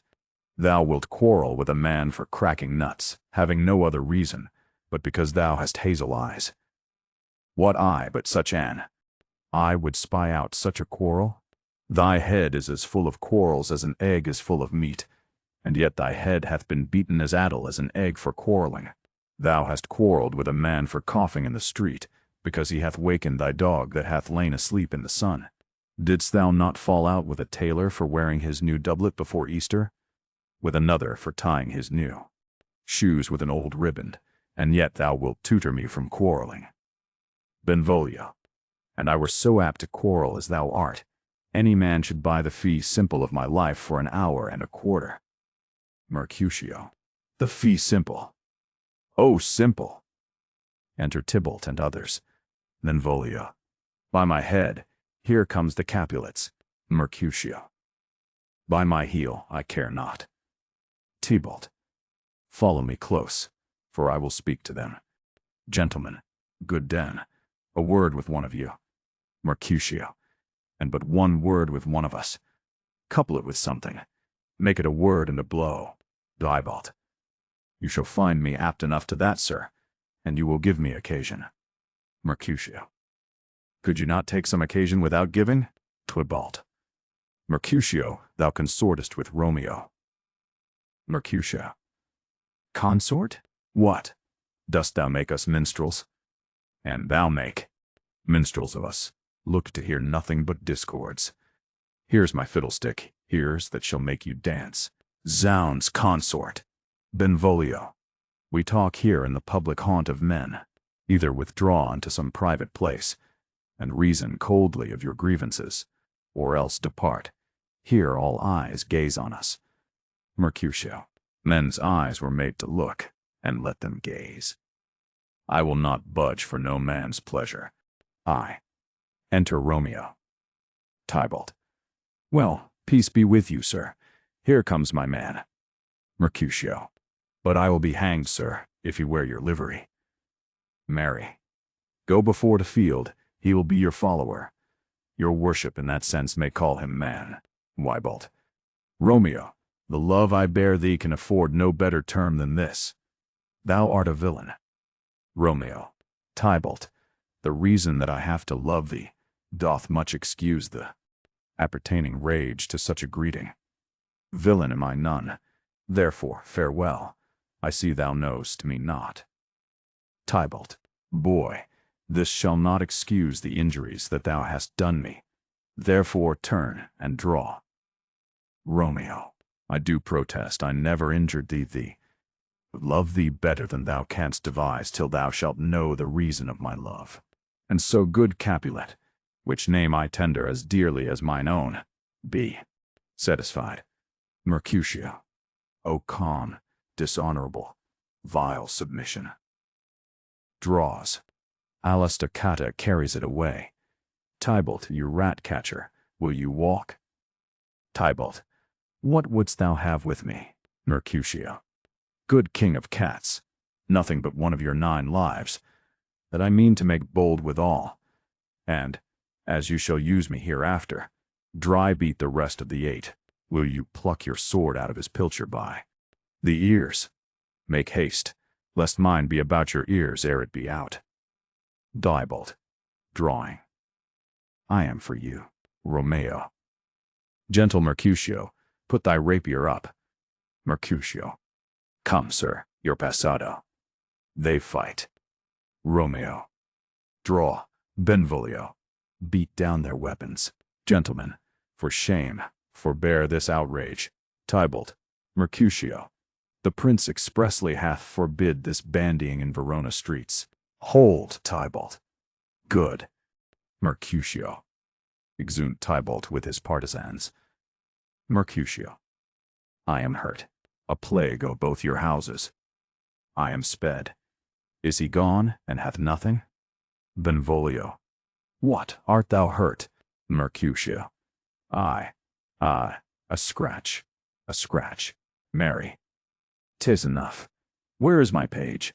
Go, villain, fetch a surgeon. Exit page. Romeo, courage, man, the hurt cannot be much. Mercutio, no, 'tis not so deep as a well, nor so wide as a church door, but 'tis enough, 'twill serve. Ask for me tomorrow, and you shall find me a grave man. I am peppered, I warrant, for this world. A plague o' both your houses. Zounds, a dog, a rat, a mouse, a cat, to scratch a man to death. A braggart, a rogue, a villain, that fights by the book of arithmetic. Why the devil came you between us? I was hurt under your arm, Romeo, I thought. All for the best. Mercutio. Help me into some house, Benvolio, or I shall faint.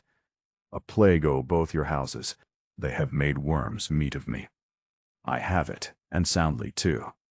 Your houses, exhumed Mercutio and Benvolio. Romeo. This gentleman, the prince's near ally, my very friend, hath got his mortal hurt in my behalf, my reputation stain, with Tybalt's slander. Tybalt, that an hour hath been my cousin. O sweet Juliet, thy beauty hath made me effeminate, and in my temper softened deed valor steel. Re-enter Benvolio. Benvolio. O Romeo, Romeo, brave Mercutio's dead. That gallant spirit hath aspired the clouds, which too untimely here did scorn the earth. Romeo. This day, its black fate on mo days doth depend. This but begins the woe others must end. Re-enter Tybalt. Benvolio. Here comes the furious Tybalt back again. Romeo. Again in triumph, and Mercutio slain, away to heaven respective lenity, and fire-eyed fury be my conduct now. Now, Tybalt, take the villain back again, that late thou gav'st me. For Mercutio's soul is but a little way above our heads, staying for thine to keep him company. Either thou or I, or both, must go with him. Tybalt, thou wretched boy, that didst consort him here, shalt with him hence. Romeo, this shall determine that. They fight. Tybalt falls. Benvolio. Romeo, away, be gone. The citizens are up, and Tybalt slain. Stand not amazed, deed. The prince will doom thee death, if thou art taken. Hence, be gone, away. Romeo. Oh, I am fortune's fool. Benvolio. Why dost thou stay? Exit Romeo. Enter citizens. First citizen. Which way? Ran he that killed did Mercutio? Tybalt, that murderer. Which way ran he? Benvolio. There lies that Tybalt. First citizen. Up, sir. Go with me. I charge thee in the prince's name obey. Enter prince, attended. Montague, Capulet, their wives and others. Prince. Where are the vile beginners of this fray? Benvolio. O noble prince, I can discover all the unlucky manage of this fatal brawl. There lies the man, slain by young Romeo, that slew thy kinsman, brave Mercutio. Lady Capulet. Tybalt, my cousin. O my brother's child. O prince. O husband. The blood is spill of my dear kinsman. Prince, as thou art true, for blood of ours shed blood of Montague. O cousin, cousin. Prince. Benvolio, who began this bloody fray. Benvolio. Tybalt, here slain, whom Romeo's hand did slay. Romeo, that spoke him fair, bid him bethink how nice the quarrel was, and urged thee with all your high displeasure. All this uttered, with gentle breath, calm look, knees humbly bow, could not take truce with the unruly spleen of Tybalt, deaf to peace, but that he tilts with piercing steel at bold Mercutio's breast, who, all as hot, turns deadly point to point, and, with a martial scorn, with one hand beats cold, death aside, and with the other sends it back to Tybalt, whose dexterity retorts it. Romeo, he cries aloud, Hold, friends! Friends! Fart! And swifter than his tongue, his agile arm beats down their fatal points, and twixt them rushes, underneath whose arm an envious thrust from Tybalt hit the life of stout Mercutio, and then Tybalt fled. But by and by comes back to Romeo, who had but newly entertained the revenge, and to they go like lightning, for, ere I could draw to part them was stout Tybalt slain, and as he fell did Romeo turn and fly. This is the truth, or let Benvolio die. Lady Capulet. He is a kinsman to the Montague. Affection makes him false. he speaks not true. Some 20 of them fought in this black strife, and all those 20 could but kill one life.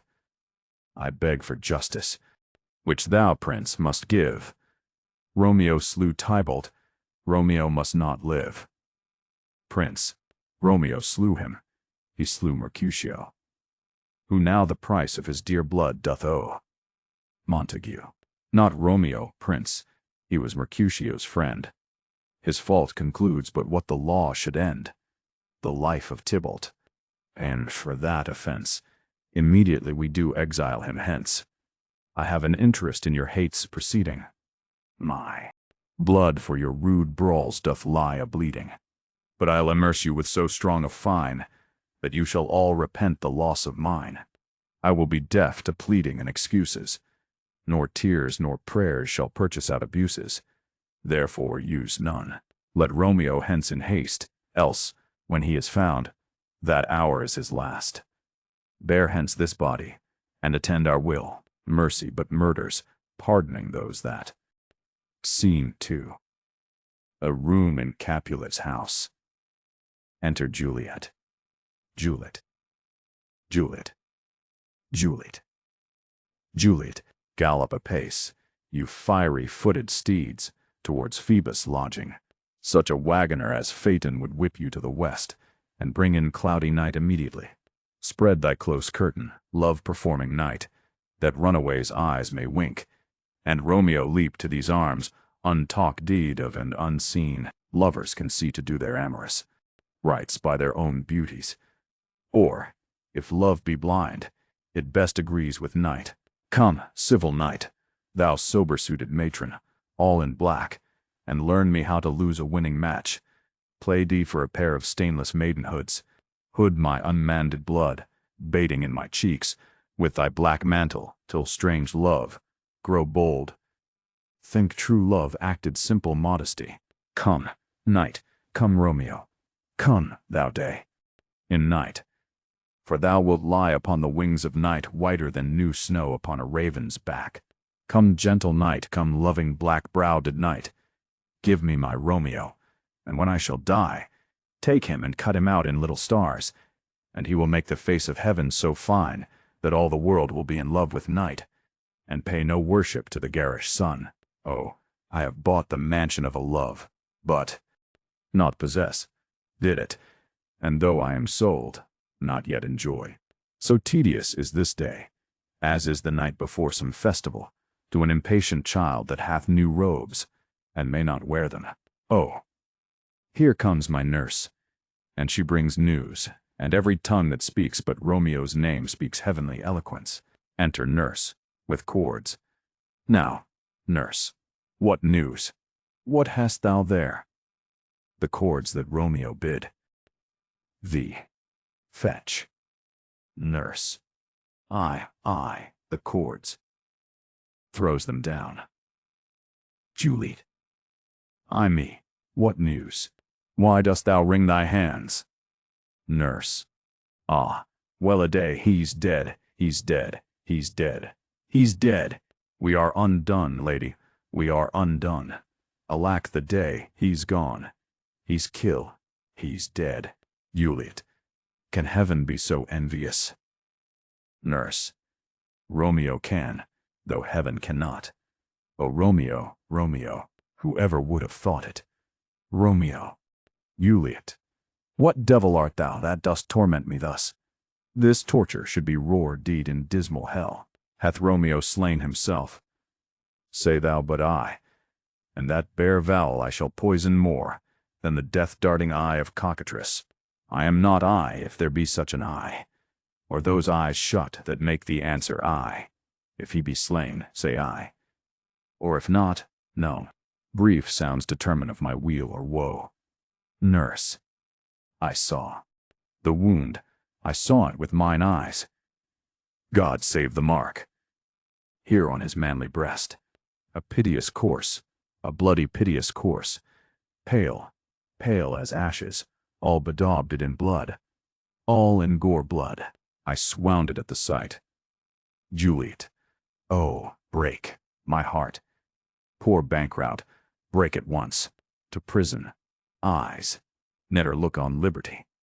Vile earth to earth resign, end motion here, and thou and Romeo press one heavy bier. Nurse. O Tybalt, the best friend I had. O courteous Tybalt, honest gentleman, that ever I should live to see thee dead. Juliet. What storm is this that blows so contrary? Is Romeo slaughter, dead, and is Tybalt dead? My dearest cousin, and my dearer lord, then dreadful trumpet sound the general doom. For who is living, if those two are gone? Nurse. Tybalt is gone, and Romeo banished. Romeo. That killed him, he is banished. Juliet. O God! Did Romeo's hand shed Tybalt's blood? Nurse. It did. Alas the day, it did. Juliet. O serpent heart, hid with a flowering face, did ever dragon keep so fair a cave? Beautiful tyrant, fiend angelical, dove-feathered deed raven, wolvish ravening lamb, despised substance of divinest show. Just opposite to what thou justly seem'st, a damned saint, an honorable villain. O nature, what hadst thou to do in hell, when thou didst bower the spirit of a fiend in mortal paradise of such sweet flesh? Was ever book containing such vile matter so fairly bound? Oh, that deceit should dwell in such a gorgeous palace. Nurse. There's no trust, no faith, no honesty in men. All perjured deed, all forsworn, all naught, all dissemblers. Where's my man? Give me some aqua vitae. These griefs, these woes, these sorrows make me old. Shame come to Romeo. Juliet. Blistered be thy tongue for such a wish. He was not born to shame. Upon his brow shame is ashamed to sit, for 'tis a throne where honor may be crowned, sole monarch of the universal earth. What a beast was I to chide at him! Nurse. Will you speak well of him that killed your cousin? Juliet. Shall I speak ill of him that is my husband? Ah, poor my lord, what tongue shall smooth thy name, when I thy 3 hours wife have mangled it? But wherefore, villain, didst thou kill my cousin? That villain cousin would have killed my husband. Back, foolish tears, back to your native spring. Your tributary drops belong to woe, which you mistaking offer up to joy. My husband lives, that Tybalt would have slain, and Tybalt's dead, that would have slain my husband. All this is comfort, wherefore weep I then. Some word there was, worser than Tybalt's death. That murder deed me. I would forget it fain, but oh, it presses to my memory, like damned guilty deeds to sinners' minds. Tybalt is dead, and Romeo banished. That, banished, that one word banished, hath slain 10,000 Tybalts. Tybalt's death was woe enough if it had ended there, or if sour woe delights in fellowship, and needly will be ranked with other griefs. Why followed it not, when she said Tybalt's dead, thy father or thy mother, nay, or both, which modern lamentation might have moved thee, but with a rear word following Tybalt's death, Romeo is banished. To speak that word is father, mother, Tybalt, Romeo, Juliet, all slain, all dead. Romeo is banished. There is no end, no limit, measure, bound, in that word's death. No words can that woe sound. Where is my father and my mother, nurse? Nurse. Weeping and wailing over Tybalt's corse. Will you go to them? I will bring you thither. Juliet. Wash they his wounds with tears. Mine shall be spent, when theirs are dry, for Romeo's banishment. Take up those cords. Poor. Ropes, you are beguiled, both you and I, for Romeo is exile. He made you for a highway to my bed, but I, a maid, die maiden widowed. Come cords, come nurse, I'll to my wedding bed, and death, not Romeo, take my maidenhead. Nurse, hie to your chamber, I'll find Romeo to comfort you. I wot well where he is. Hark ye, your Romeo will be here at night, All to him, he is hid at Lawrence cell. Juliet. Oh, find him. Give this ring to my true knight, and bid him come to take his last farewell. Scene 3. Friar Lawrence's cell. Enter Friar Lawrence. Friar Lawrence. Friar Lawrence. Romeo. Come forth, thou fearful man. Affliction is an inward deed of thy parts, and thou art wedded to calamity. Enter Romeo. Romeo. Father, what news? What is the prince's doom? What sorrow craves acquaintance at my hand, that I yet know not? Friar Lawrence. Too familiar is my dear son with such sour company. I bring thee tidings of the prince's doom. Romeo. What less than doomsday is the prince's doom? Friar Lawrence. A gentler judgment vanish, did from his lips. Not body's death, but body's banishment. Romeo. Ha! Banishment. Be merciful, say death. For exile hath more terror in his look, much more than death. Do not say banishment. Friar Lawrence. Hence from Verona art thou banished. Be patient, for the world is broad and wide. Romeo. There is no world without Verona walls, but purgatory, torture, hell itself. Hence banished is banished from the world, and worlds as exile is death. Then banished is death, Mr. B. Calling death banished. Thou cuttest my head off with a golden axe, and smilest upon the stroke that murders me. Friar Lawrence. O deadly sin, O rude unthankfulness, thy fault our law calls death, but the kind prince, taking thy part, hath brush, decide the law, and turn, did that black word death to banishment. This is dear mercy, and thou seest it not. Romeo. 'Tis torture, and not mercy. Heaven is here, where Juliet lives, and every cat and dog, and little mouse every unworthy thing, live here in heaven, and may look on her. But Romeo may not. More validity, more honorable state, more courtship lives in carrion flies than Romeo. They may seize on the white wonder of dear Juliet's hand, and steal immortal blessing from her lips, who, even in pure and vestal modesty, still blush, as thinking their own kisses sin. But Romeo may not, he is banished. This may flies. Do, when I from this must fly. They are free men, but I am banished. And say'st thou yet that exile is not death? Hadst thou no poison mixed deed, no sharp ground knife, no sudden mean of death, though ne'er so mean, but banished to kill me? Banished, O friar, the damned use that word in hell, howling attends it. How hast thou the heart, being a divine, a ghostly confessor, a sin absolver, and my friend, profess, demangle me with that word banished? Friar Lawrence, thou fond madman, hear me speak a little. Romeo. Oh, thou wilt speak again of banishment. Friar Lawrence, I'll give thee armor to keep off that word. Adversity's sweet milk, philosophy, to comfort thee, though thou art banished. Romeo. Yet banished? Hang up philosophy. Unless philosophy can make a Juliet, displant a town, reverse a prince, doom. It helps not, it prevails not, talk no more. Friar Lawrence. Oh, then I see that mad men have no ears. Romeo. How should they, when that wise men have no eyes? Friar Lawrence. Let me dispute with thee of thy estate. Romeo. Thou canst not speak of that thou dost not feel, wert thou as young as I, Juliet thy love. An hour but married, Tybalt murdered, doting like me, and, like me banished, then mightest thou speak, then mightest thou tear thy hair, and fall upon the ground as I do now, taking the measure of an unmade grave, knocking within.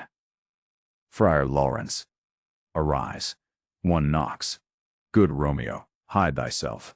Romeo. Not I, unless the breath of heartsick groans mist-like enfold me from the search of eyes. Knocking. Friar Lawrence. Hark, how they knock. Who's there? Romeo, arise, thou wilt be taken. Stay a while. Stand up. Knocking. Run to my study. By and by. God's will. What simpleness is this? I come. Knocking. Who knocks so hard? Whence come you? What's your will? Nurse. Within. Let me come in, and you shall know my errand. I come from Lady Juliet. Friar Lawrence. Welcome then. Enter nurse. Nurse. O holy friar, oh, tell me, holy friar, where is my lady's lord? Where's Romeo? Friar Lawrence.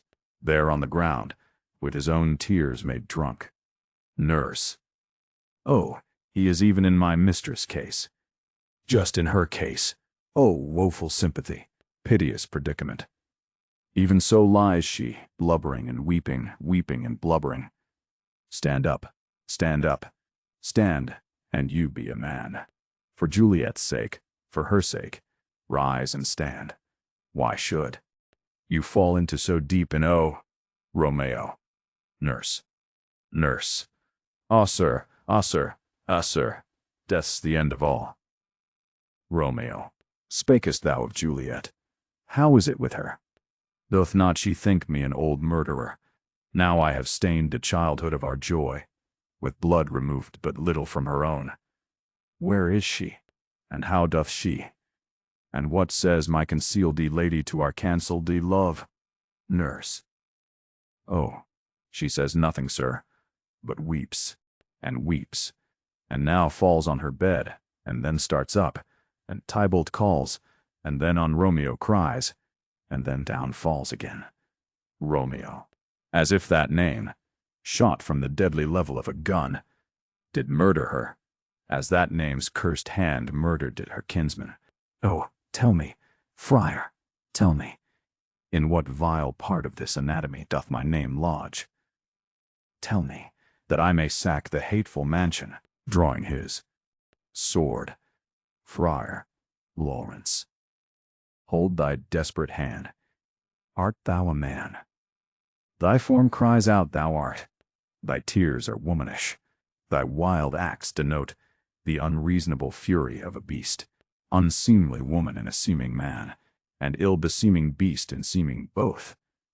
Thou hast amazed me. By my holy order, I thought thy disposition better temper. Hast thou slain Tybalt? Wilt thou slay thyself, and slay thy lady, that in thy life lives, by doing damned hate upon thyself? Why railst thou on thy birth, the heaven and earth? Since birth and heaven and earth, all three do meet in thee at once, which thou at once wouldst lose. Fie, fie, thou sham'st thy shape, thy love, thy wit, which, like a usurer, abound'st in all, and usest none in that true use indeed which should bedeck thy shape, thy love, thy wit, thy noble shape is but a form of wax, digressing from the valor of a man. Thy dear love sworn but hollow perjury, killing that love which thou hast vowed to cherish. Thy wit, that ornament to shape and love, mishapen in the conduct of them both, like powder in a skilless soldier's flask, is set afire by thine own defense. What? Rouse thee, man. Thy Juliet is alive, for whose dear sake thou wast but lately dead. There art thou happy. Tybalt would kill thee, but thou slewst Tybalt. There art thou happy. The law that threatened death becomes thy friend, and turns it to exile. There art thou happy. A pack of blessings light upon thy back. Happiness courts thee in her best array. But like a misshaped and sullen wench, thou putt'st up thy fortune and thy love. Take heed, for such die miserable. Go, get thee to thy love as was decreed. Ascend her chamber hence and comfort her. But look thou stay not till the watch be set, for then thou canst not pass to Mantua, where thou shalt live till we can find a time to blaze your marriage, reconcile your friends, beg pardon of the prince, and call thee back with 20,100,000 times more joy than thou wentst forth in lamentation. Go before, nurse, commend me to thy lady, and bid her hasten all the house to bed, which heavy sorrow makes them apt unto. Romeo is coming. Nurse. O Lord, I could have stayed here all the night to hear good counsel. Oh, what learning is! My lord, I'll tell my lady you will come. Romeo. Do so, and bid my sweet prepare to chide. Nurse. Here. Sir, a ring she bid me give you, sir. Hie you, make haste, for it grows very late. How well my comfort is revived thee by this. Friar Lawrence, go hence, good night, and here stands all your state. Either be gone before the watch be set, or by the break of day disguised from hence, sojourn in Mantua. I'll find out your man, and he shall signify from time to time every good hap to you that chances here. Give me thy hand. 'Tis late. Farewell. Good night. Romeo. But that a joy past joy calls out on me. It were a grief so brief to part with thee. Farewell. Scene 4. A room in Capulet's house. Enter Capulet, Lady Capulet in Paris. Capulet. Things have fallen out, sir, so unluckily, that we have had no time to move our daughter. Look you, she loved deed her kinsman Tybalt dearly, and so did I. Well, we were born to die. 'Tis very late. She'll not come down tonight, I promise you, but for your company, I would have been abed an hour ago. Paris. These times of woe afford no tune to woo. Madam, good night. Commend me to your daughter. Lady Capulet. I will, and know her mind early tomorrow. Tonight she's mewed up to her heaviness. Capulet. Sir Paris, I will make a desperate tender of my child's love. I think she will be ruled in all respects by me. Nay more, I doubt it not. Wife, go you to her ere you go to bed. Acquaint her here of my son Paris' love, and bid her, mark you me, on Wednesday next. But, soft, what day is this? Paris. Monday, my lord. Capulet. Monday! Ha ha! Well, Wednesday is too soon. A Thursday let it be. A Thursday, tell her. She shall be married to this noble earl. Will you be ready? Do you like this haste? We'll keep no great ado. A friend or two. For hark you, Tybalt being slain so late, it may be thought we held him carelessly, being our kinsman, if we revel much. Therefore, we'll have some 6 friends, and there an end. But what say you to Thursday? Paris. My lord, I would that Thursday were tomorrow. Capulet. Well, get you gone. A Thursday be it then. Go you to Juliet ere you go to bed. Prepare her, wife, against this wedding day. Farewell, my lord. Light to my chamber, ho. Before me, it is so very, very late that we may call it early by and by. Good night. Scene V. An open gallery to Juliet's chamber, overlooking the garden. Enter Romeo and Juliet. Juliet, wilt thou be gone? It is not yet near day. It was the nightingale, and not the lark, that pierced the fearful hollow of thine ear. Nightly she sings on yon pomegranate tree. Believe me, love, it was the nightingale. Romeo. It was the lark, the herald of the morn, no nightingale. Look, love, what envious streaks do lace the severing clouds in yonder east. Night's candles are burnt out, and jocund day stands tiptoe on the misty mountain tops. I must be gone and live, or stay and die. Juliet. Juliet. Yond light is not daylight, I know it. Aye, it is some meteor that the sun exhales to be to thee this night, a torch-bearer, and light thee on thy way to Mantua. Therefore stay yet, thou needst not to be gone. Romeo. Let me be let me be put to death, I am content. So thou wilt have it so. I'll say yon grey is not the morning's. Aye, 'tis but the pale reflex of Cynthia's brow, nor that is not the lark whose notes do beat the vaulty heaven so high above our heads. I have more care to stay than will to go. Come, death, and welcome. Juliet wills it so. How is tea, my soul? Let's talk. It is not day. Juliet. It is. He hence, be gone, away. It is the lark that sings so out of tune, straining harsh discords and unpleasing sharps. Some say the lark makes sweet division. This doth not so, for she divideth us. Some say the lark and loathed toad change eyes. Now I would they had changed thy voices too, since arm from arm that voice doth us affray, hunting thee hence with hunters up to the day. O now be gone, more light and light it grows. Romeo. More light and light, more dark and dark our woes. Enter. Nurse. Nurse. Madam. Juliet. Nurse. Nurse. Your lady mother is coming to your chamber. The day is broke. Be wary. Look about. Exit. Juliet. Then, window, let day in, and let life out. Romeo. Farewell. Farewell. One kiss, and I'll descend.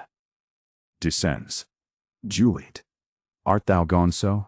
Love, lord, I husband, friend, I must hear from thee every day in the hour, for in a minute there are many days. Oh, by this count I shall be much in years, ere I again behold my Romeo. Romeo. Farewell. I will omit no opportunity that may convey my greetings, love, to thee. Juliet. Oh, thinkest thou we shall ever meet again? Romeo. I doubt it not, and all these woes shall serve for sweet discourses in our time to come. Juliet. O God, I have an ill-divining soul. Methinks I see thee. Now thou art so. Lo, as one dead in the bottom of a tomb. Either my eyesight fails, or thou lookst pale, Romeo. And trust me, love, in my eye, so do you. Dry sorrow drinks our blood. Adieu, adieu. Exit below. Juliet. O fortune, fortune, all men call thee fickle. If thou art fickle, what dost thou with him that is renowned thee for faith? Be fickle, fortune. For then, I hope thou wilt not keep him long, but send him back. Lady Capulet. Within. Ho, daughter, are you up? Juliet. Who is 't that calls? Is it my lady mother? Is she not down so late, or up so early? What unaccustomed deed cause procures her hither? Enter Lady Capulet. Lady Capulet. Why, how now, Juliet? Juliet. Madam, I am not well. Lady Capulet. Evermore weeping for your cousin's death. What? Wilt thou wash him from his grave with tears? And if thou couldst not make him live. Therefore have done. Some grief shows much of love, but much of grief shows still some want of wit. Juliet. Yet let me weep for such a feeling loss. Lady Capulet. So shall you feel the loss, but not the friend which you weep for. Juliet. Feeling so the loss, I cannot choose but ever weep the friend. Lady Capulet. Well, girl, thou weeps not so much for his death, as that the villain lives which slaughtered him. Juliet. What villain, madam? Lady Capulet. That same villain, Romeo. Juliet. Villain, and he be many miles asunder. God pardon him, I do, with all my heart. And yet no man like he doth grieve my heart. Lady Capulet. That is because the traitor murderer lives. Juliet. I, madam, from the reach of these my hands, would none. But I might venge my cousin's death. Lady Capulet. We will have vengeance for it, fear thou not. Then weep no more. I'll send to one in Mantua, where that same banished renegade doth live, shall give him such an unaccustomed dram, that he shall soon keep Tybalt company. And then I hope thou wilt be satisfied, Juliet. Indeed, I never shall be satisfied with Romeo till I behold him. Dead is my poor heart so for a kinsman vex. Madam, if you could find out but a man to bear a poison, I would temper it, that Romeo should upon receipt thereof soon sleep in quiet. Oh, how my heart abhors to hear him name-deed, and cannot come to him, to wreak the love I bore my cousin upon his body that hath slaughtered in. Lady Capulet, find thou the means, and I'll find such a man. But now I'll tell thee joyful tidings, girl. Juliet, and joy comes well in such a needy time. What are they? I beseech your ladyship. Lady Capulet. Well, well, thou hast a careful father, child, one who to put thee from thy heaviness hath sorted out a sudden day of joy that thou expects not, nor I looked not for. Juliet. Madam, in happy time, what day is that? Lady Capulet. Marry, my child, early next Thursday. Mourn the gallant, young, and noble gentleman, the County Paris, at St. Peter's Church, shall happily make thee there a joyful bride. Juliet. Now by St. Peter's Church, and Peter too, he shall not make me there a joyful bride. I wonder at this haste, that I must wed ere he that should be husband comes to woo. I pray you tell my lord and father, madam, I will not marry yet. And when I do, I swear it shall be Romeo, whom you know I hate, rather than Paris. These are news indeed. Lady Capulet. Here comes your father. Tell him so yourself, and see how he will take it at your hands. Enter Capulet and nurse. Capulet and nurse. Capulet. When the sun sets, the air doth drizzle dew. But for the sunset of my brother's son, it rains downright. How now? A conduit girl. What? Still in tears. Evermore. Showering. In one little body, thou counterfeits a bark, a sea, a wind. For still thy eyes, which I may call the sea, do ebb and flow with tears. The bark thy body is, sailing in this salt flood, the winds thy sighs, who raging with thy tears and they with them, without a sudden calm will overset thy tempest-tossed body. How now, wife? Have you delivered deed to her our decree? Lady Capulet. Aye, sir. But she will none. She gives you thanks. I would the fool were married to her grave. Capulet. Soft. Take me with you, wife. How? Will she none? Doth she not give us thanks? Is she not proud? Doth she not count her blessed, unworthy as she is, that we have wrought so worthy a gentleman to be her bridegroom? Juliet. Not proud you have, but thankful that you have. Proud can I never be of what I hate, but thankful even for hate that is meant love. Capulet. How now, chop-deep logic. What is this? Proud, and I thank you, and I thank you not, and yet not proud. Mistress Minion, you thank me no thankings, nor proud me no prouds, but fettle your fine joints 'gainst Thursday next to go with Paris to St. Peter's Church, or I will drag thee on a hurdle thither. Out, you green sickness carrion. Out, you baggage. You tallow-face. Lady Capulet. Fie. What? Are you mad? Juliet. Good father, I beseech you on my knees, hear me with patience but to speak a word. Capulet. Hang thee, young baggage, disobedient wretch. I tell thee what, get thee to church a Thursday, or never after look me in the face. Speak not, reply not, do not answer me. My fingers itch. Wife, we scarce thought us blessed that God had lent us but this only child. But now I see this one is one too much, and that we have a curse in having her. Out on her. Hilding. Nurse. God in heaven bless her. You are to blame, my lord, to rate her so. Capulet. And why? My lady Wisdom. Hold your tongue, good Prudence. Smatter with your gossips, go. Nurse. I speak no treason. Capulet. O God, ye good in. Nurse. May not one speak? Capulet. Peace, you mumbling fool! Utter your gravity o'er a gossip's bowl, for here we need it not. Lady Capulet. You are too hot. Capulet. God's bread, it makes me mad. Day, night, hour, ride, time, work, play, alone, in company, still my care hath been to have her match D, and having now provided a gentleman of noble parentage, of fair demise, youthful and nobly allied, stuffed deed, as they say, with honorable parts, proportioned deed as one's thought would wish a man, and then to have a wretched puling fool, a whining mammet, in her fortune's tender, to answer, I'll not wed, I cannot love, I am too young, I pray you pardon me. But, and you will not wed, I'll pardon you.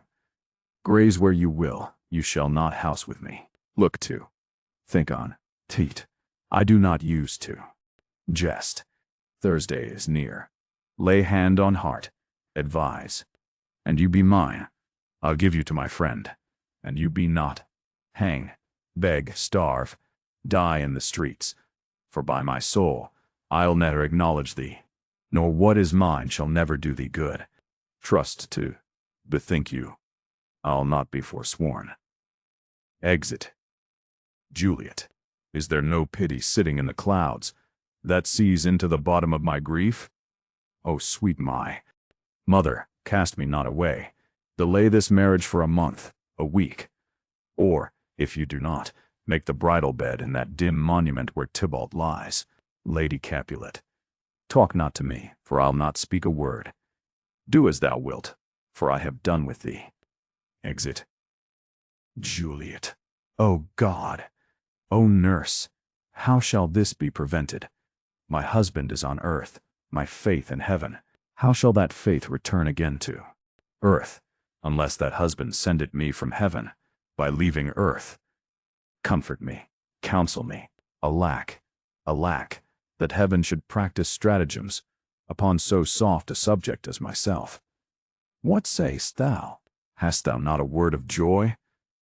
Some comfort, nurse, nurse, nurse. Faith, here it is. Romeo is banished, and all the world to nothing, that he dares ne'er come back to challenge you. Or if he do, it needs must be by stealth. Then, since the case so stands as now it doth, I think it best you married with the county. Oh, he's a lovely gentleman. Romeo's a dishclout to him. An eagle, madam, hath not so green, so quick, so fair an eye, as Paris hath. Beshrew my very heart, I think you are happy in this second match, for it excels your first. Or if it did not, your first is dead. Or, 'twere as good he were, as, living here and you no use of him. Juliet. Speakest thou from thy heart? Nurse. And from my soul too, or else beshrew them both. Juliet. Amen. Nurse. What? Juliet. Well, thou hast comforted me marvelous much. Go in, and tell my lady I am gone, having displeased my father, to Lawrence cell, to make confession, and to be absolved D. Nurse. Marry I will, and this is wisely done. Exit. Juliet. Ancient damnation! O most wicked fiend! Is it more sin to wish me thus forsworn, or to dispraise my lord with that same tongue, which she hath praised him with above compare so many thousand times? Go, counselor. Thou and my bosom henceforth shall be twain. I'll to the friar to know his remedy. If all else fail, myself have power to die. Exit. Exit. Act. 4 Scene 1. Friar Lawrence. End. Enter Friar Lawrence in Paris. Friar Lawrence. On Thursday, sir. The time is very short. Paris. My father Capulet will have it so, and I am nothing slow to slack his haste. Friar Lawrence. You say you do not know the lady's mind. Uneven is the course. I like it not. Paris. Immoderately she weeps for Tybalt's death, and therefore have I little talked of love. For Venus smiles not in a house of tears. Now, sir, her father counts it dangerous that she do give her sorrow so much sway, and in his wisdom hastes our marriage, to stop the inundation of her tears, which, too much minded by herself alone, may be put from her by society. Now do you know the reason of this haste? Friar Lawrence. Aside. I would I knew not why it should be slow. Look, sir, here comes the lady. Toward my cell. Enter Juliet. Paris. Happily met, my lady and my wife. Juliet. That may be, sir, when I may be a wife. Paris. That may be, must be, love, on Thursday next. Juliet. What must be shall be. Friar Lawrence. That's a certain text. Paris. Come you to make confession to this father? Juliet. To answer that, I should confess to you. Paris. Do not deny to him that you love me. Juliet. I will confess to you that I love him. Paris. So will ye, I am sure, that you love me. Juliet. If I do so, it will be of more price, being spoke behind your back than to your face. Paris. Poor soul, thy face is much a bust-deed with tears. Juliet. The tears have got small victory by that, for it was bad enough before their spite. Paris. Thou wrong'st it more than tears with that report. Juliet. That is no slander, sir, which is a truth, and what I spake it to my face. Paris. Thy face is mine, and thou hast slandered it. Juliet. It may be so, for it is not mine own. Are you at leisure, Holy Father, now, or shall I come to you at evening mass? Friar Lawrence. My leisure serves me, pensive daughter, now. My lord, we must entreat the time alone. Paris. God shield I. Should disturb devotion. Juliet, on Thursday early will I rouse ye. Till then, adieu, and keep this holy kiss. Exit. Juliet. Oh, shut the door, and when thou hast done so, come weep with me, past hope, past cure, past help. Friar Lawrence. O Juliet, I already know thy grief. It strains me past the compass of my wits. I hear thou must, and nothing may prorogue it, on Thursday next be married, to this county. Juliet. Tell me not, friar, that thou hear'st of this, unless thou tell me how I may prevent it. If in thy wisdom thou canst give no help, do thou but call my resolution wise, and with this knife I'll help it presently.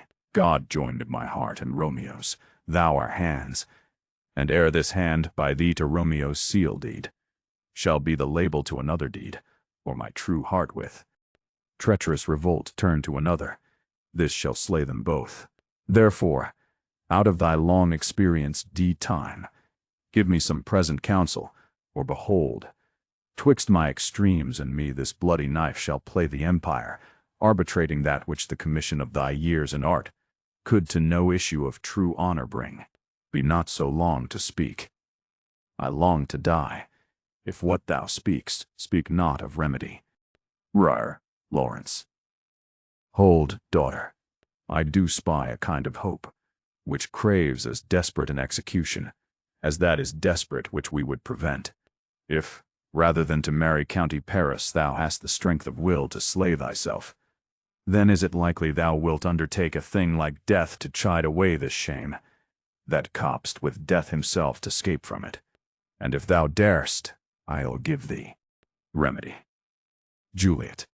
Oh, bid me leap, rather than marry Paris, from off the battlements of yonder tower, or walk in thievish ways, or bid me lurk where serpents are, chain me with roaring bears, or hide me nightly in a charnel house, o'er-cover deed quite with dead men's rattling bones, with reeky shanks and yellow chapless skulls, or bid me go into a new-made grave, and hide me with a dead man in his shroud, things that, to hear them told, have made me tremble, and I will do it without fear or doubt, to live an unstained wife to my sweet love, Friar Lawrence.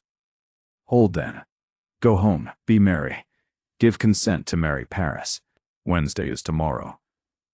Tomorrow night look that thou lie alone, let not thy nurse lie with thee in thy chamber. Take thou this vial, being then in bed, and this distilled liquor. Drink thou off, when presently through all thy veins shall run a cold and drowsy humor. For no pulse shall keep his native progress, but surcease, no warmth, no breath shall testify thou livest. The roses in thy lips and cheeks shall fade to paly ashes. Thy eyes' windows fall, like death when he shuts up the day of life. Each part depraved deed of supple government shall stiff and stark and cold appear like death. And in this borrowed deed likeness of shrunk death, thou shalt continue 42 hours, and then awake as from a pleasant sleep. Now when the bridegroom in the morning comes to rouse thee from thy bed, there art thou dead. Then, as the manner of our country is, in thy best robes uncover. On the bier, thou shalt be borne to that same ancient vault, where all the kindred of the Capulets lie. In the meantime, against thou shalt awake, shall Romeo by my letters know our drift, and hither shall he come, and he and I will watch thy waking, and that very night shall Romeo bear thee hence to Mantua, and this shall free thee from this present shame, if no inconstant toy nor womanish fear abate thy valor in the acting it. Juliet, give me, oh tell not me of fear. Friar Lawrence, hold, get you gone, be strong and prosperous in this resolve. I'll send a friar with speed to Mantua, with my letters to thy lord. Juliet, love give me strength, and strength shall help afford. Farewell, dear father. Scene 2. Hall in Capulet's house. Enter Capulet, Lady Capulet, nurse and servants. Capulet. So many guests invite as here are writ. Exit first servant. Sirrah, go hire me 20 cunning cooks. Second servant, you shall have none ill, sir, for I'll try if they can lick their fingers. Capulet. How canst thou try them so? Second servant. Marry, sir, 'tis an ill cook that cannot lick his own fingers. Therefore he that cannot lick his fingers goes not with me. Capulet. Go, begone. What, is my daughter gone to Friar Lawrence? Nurse. Aye, forsooth. Capulet. Well, he may chance to do some good on her. A peevish self-willed deed harlotry it is. Enter Juliet. Nurse. See where she comes from shrift with merry look. Capulet. How now, my headstrong? Where have you been gadding? Juliet. Where I have learnt me to repent the sin of disobedient opposition to you and your behests, and am enjoined by holy Lawrence to fall prostrate here, to beg your pardon. Pardon, I beseech you. Henceforward I am ever rolled by you. Capulet. Send for the county. Go tell him of this. I'll have this knot knit up tomorrow morning. Juliet. I met the youthful lord at Lawrence's cell, and gave him what becomed love I might, not stepping o'er the bounds of modesty. Capulet. Why, I am glad on. This is well. Stand up. This is as 'tat should be. Let me see the county. Aye, marry. Go, I say, and fetch him hither. Now, afore God, this reverend holy friar, all our whole city is much bound to him. Juliet. Nurse, will you go with me into my closet, to help me sort such needful ornaments as you think fit to furnish me tomorrow? Lady Capulet. No, not till Thursday. There is time enough. Capulet. Go, nurse, go with her. We'll to church tomorrow. Exeunt Juliet and nurse. Lady Capulet. We shall be short in our provision. 'Tis now near night. Capulet. Tush, I will stir about, and all things shall be well, I warrant thee, wife. Go thou to Juliet, help to deck up her. I'm not to bed tonight. Let me alone. I'll play the housewife for this once. What? Ho! They are all forth. Well, I will walk myself to County Paris to prepare him up against tomorrow.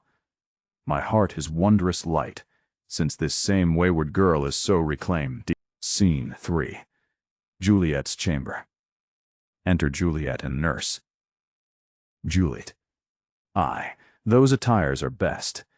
But, gentle nurse, I pray thee leave me to myself tonight, for I have need of many orisons to move the heavens to smile upon my state, which, well thou know'st, is cross and full of sin. Enter Lady Capulet. Lady Capulet. What, are you busy, ho? Need you my help? Juliet. No, madam. We have culled at such necessaries as are behooful for our state tomorrow. So please you, let me now be left alone, and let the nurse this night sit up with you, for I am sure you have your hands full, all in this so sudden business. Lady Capulet. Good night. Get thee to bed and rest, for thou hast need. Exhumed Lady Capulet and nurse. Juliet. Farewell. God knows when we shall meet again. I have a faint cold fear thrills through my veins that almost freezes up the heat of life. I'll call them back again to comfort me. Nurse! What should she do here? My dismal scene one needs must act alone. Come, Vile. What if this mixture do not work at all? Shall I be married then tomorrow morning? No, no, this shall forbid it. Lie thou there. Laying down her dagger. What if it be a poison, which the friar subtly hath ministered thee to have me dead, lest in this marriage he should be dishonor, because he married me before to Romeo? I fear it is. And yet methinks it should not, for he hath still been tried a holy man. How if, when I am laid into the tomb, I wake before the time that Romeo come to redeem me? There's a fearful point.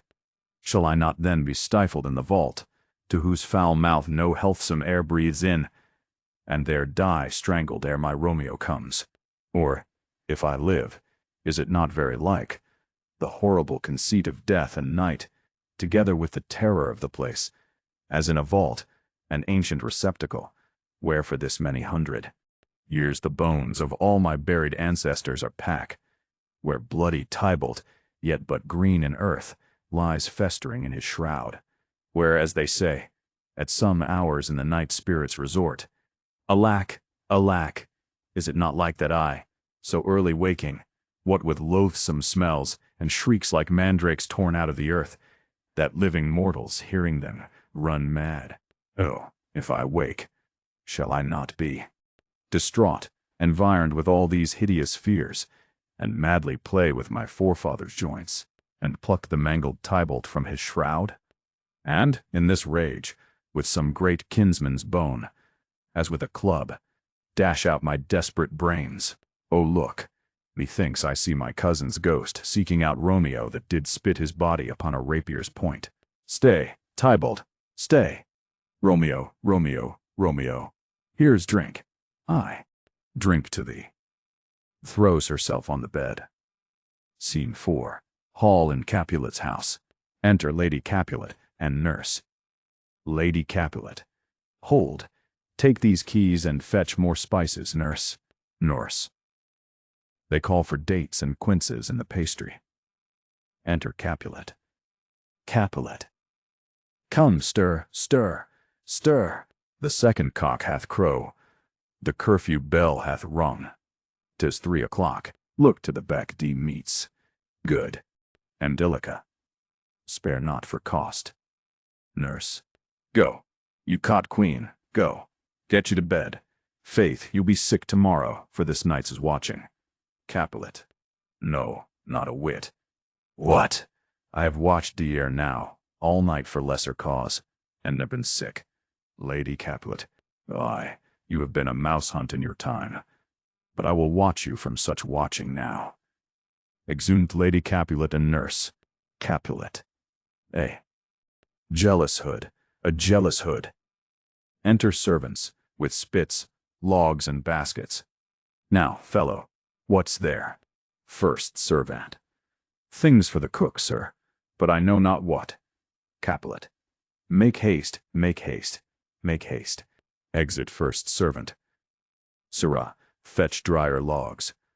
Call Peter, he will show thee where they are. Second servant. I have a head, sir, that will find out logs and never trouble Peter for the matter. Exit. Capulet. Mass and well said, a merry horse and ha. Thou shalt be loggerhead. Good faith, 'tis day. The county will be here with music straight, for so he said he would. I hear him near. Play music. Nurse, wife, what ho? What, nurse, I say? Re-enter nurse. Go waken Juliet, go and trim her up. I'll go and chat with Paris. Hi, make haste, make haste. The bridegroom, he is come already. Make haste, I say. Scene V. Juliet's chamber. Juliet on the bed. Enter nurse. Nurse. Mistress. What mistress? Juliet. Fast. I warrant her, she. Why, lamb, why? Lady Fie, you slug a bed. Why, love, I say. Madam, sweetheart. Why, bride. What, not a word. You take your pennyworths now. Sleep for a week. For the next night, I warrant. The county Paris hath set up his rest that you shall rest but little. God forgive me. Mary and amen. How sound is she asleep? I needs must wake her. Madam, madam, madam. Let the county take you in your bed. He'll fright you up, I faith. Will it not be? What, dress D, and in your clothes, and down again. I must needs wake you. Lady, lady, lady! Alas, alas, help, help! My lady's dead.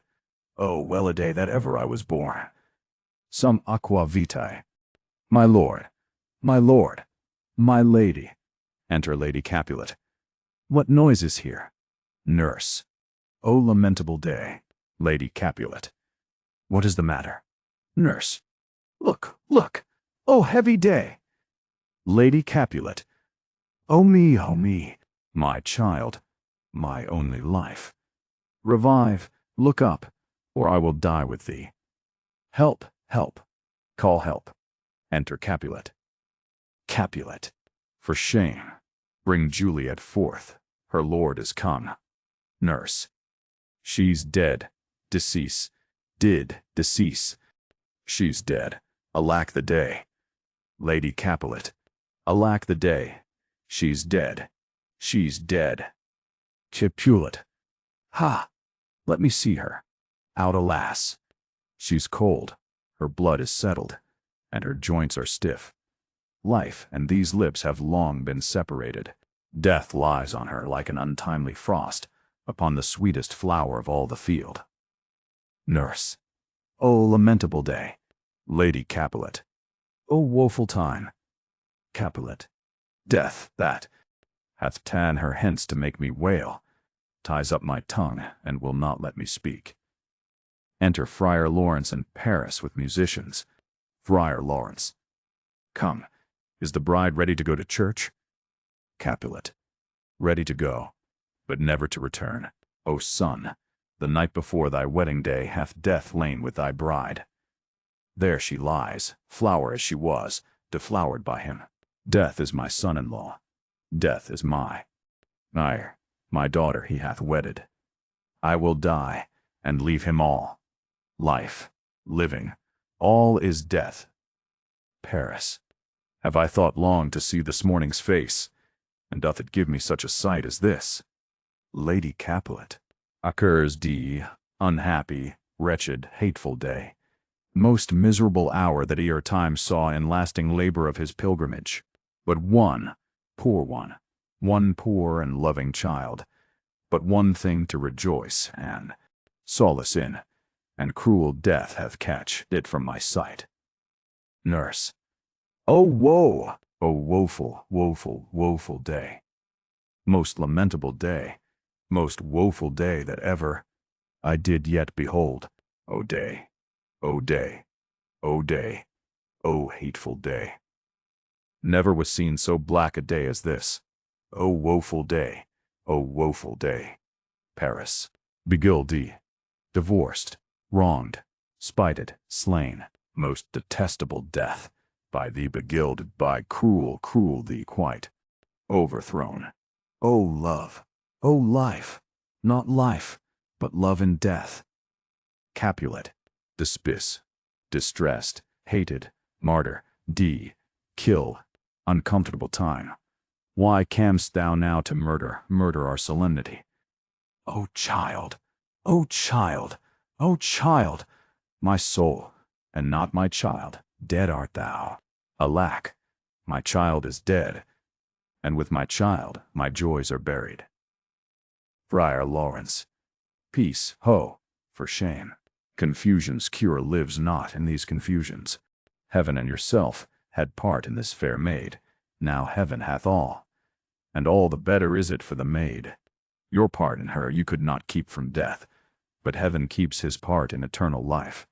The most you sought was her promotion, for 'twas your heaven she should be advant, and weep ye now, seeing she is advant above the clouds, as high as heaven itself. Oh, in this love, you love your child so ill that you run mad, seeing that she is well. She's not well married that lives married long, but she's best married that dies married young. Dry up your tears, and stick your rosemary on this fair corse, and, as the custom is, and in her best array bear her to church. For though fond nature bids us all lament, yet nature's tears are reason's merriment. Capulet.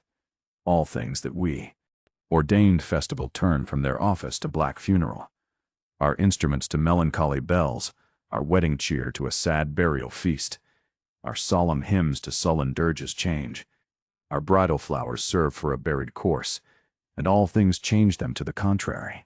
Friar Lawrence. Sir, go you in, and madam, go with him, and go, Sir Paris, every one prepare to follow this fair course unto her. Grave. The heavens do lower upon you for some ill. Move them no more by crossing their high will. Exeunt Capulet, Lady Capulet, Paris and Friar. First Musician. Faith, we may put up our pipes and be gone. Nurse. Honest good fellows, put up, for well you know this is a pitiful case. First Musician. Aye, by my troth, the case may be amended.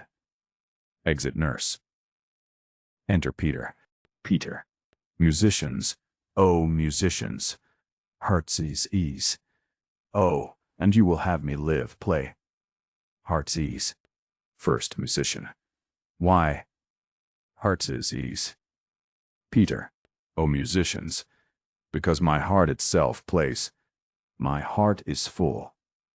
Oh, play me some merry dump to comfort me. First Musician. Not a dump 'tis no time to play now. Peter. You will not then? First Musician. No. Peter. I will then give it. You soundly. First Musician. What will you give us? Peter. No money, on my faith, but the gleek. I will give you the minstrel. First Musician. Then will I give you the serving creature. Peter. Then will I lay the serving creature's dagger on your pate. I will carry no crotchets. I'll fa you.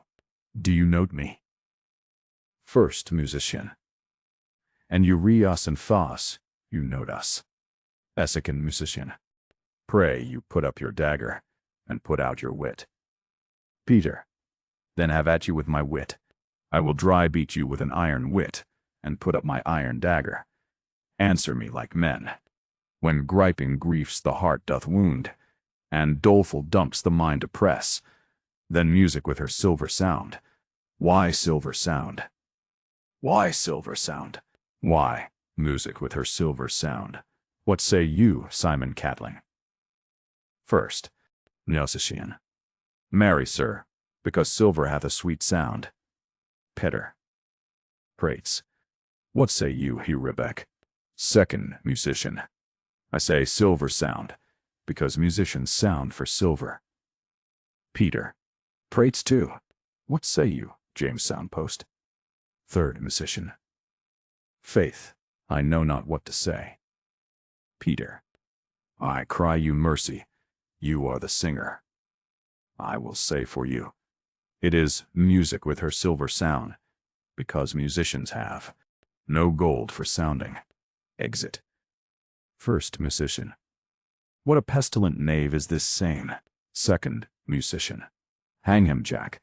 Come, wheel in here, tarry for the mourners, and stay dinner. ACT 5, Scene 1. Mantua. A street. Enter Romeo. Romeo. If I may trust the flattering eye of sleep, my dreams presage some joyful news at hand. My bosom's lord sits lightly in his throne, and all this day an unaccustomed deed spirit lifts me above the ground with cheerful thoughts. I dreamt my lady came and found me dead. Strange dream, that gives a dead man leave to think, and breath. Deed such life with kisses in my lips, that I revive, and was an emperor.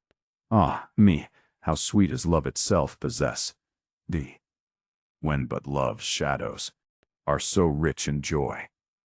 Enter Balthasar. News from Verona. How now, Balthasar?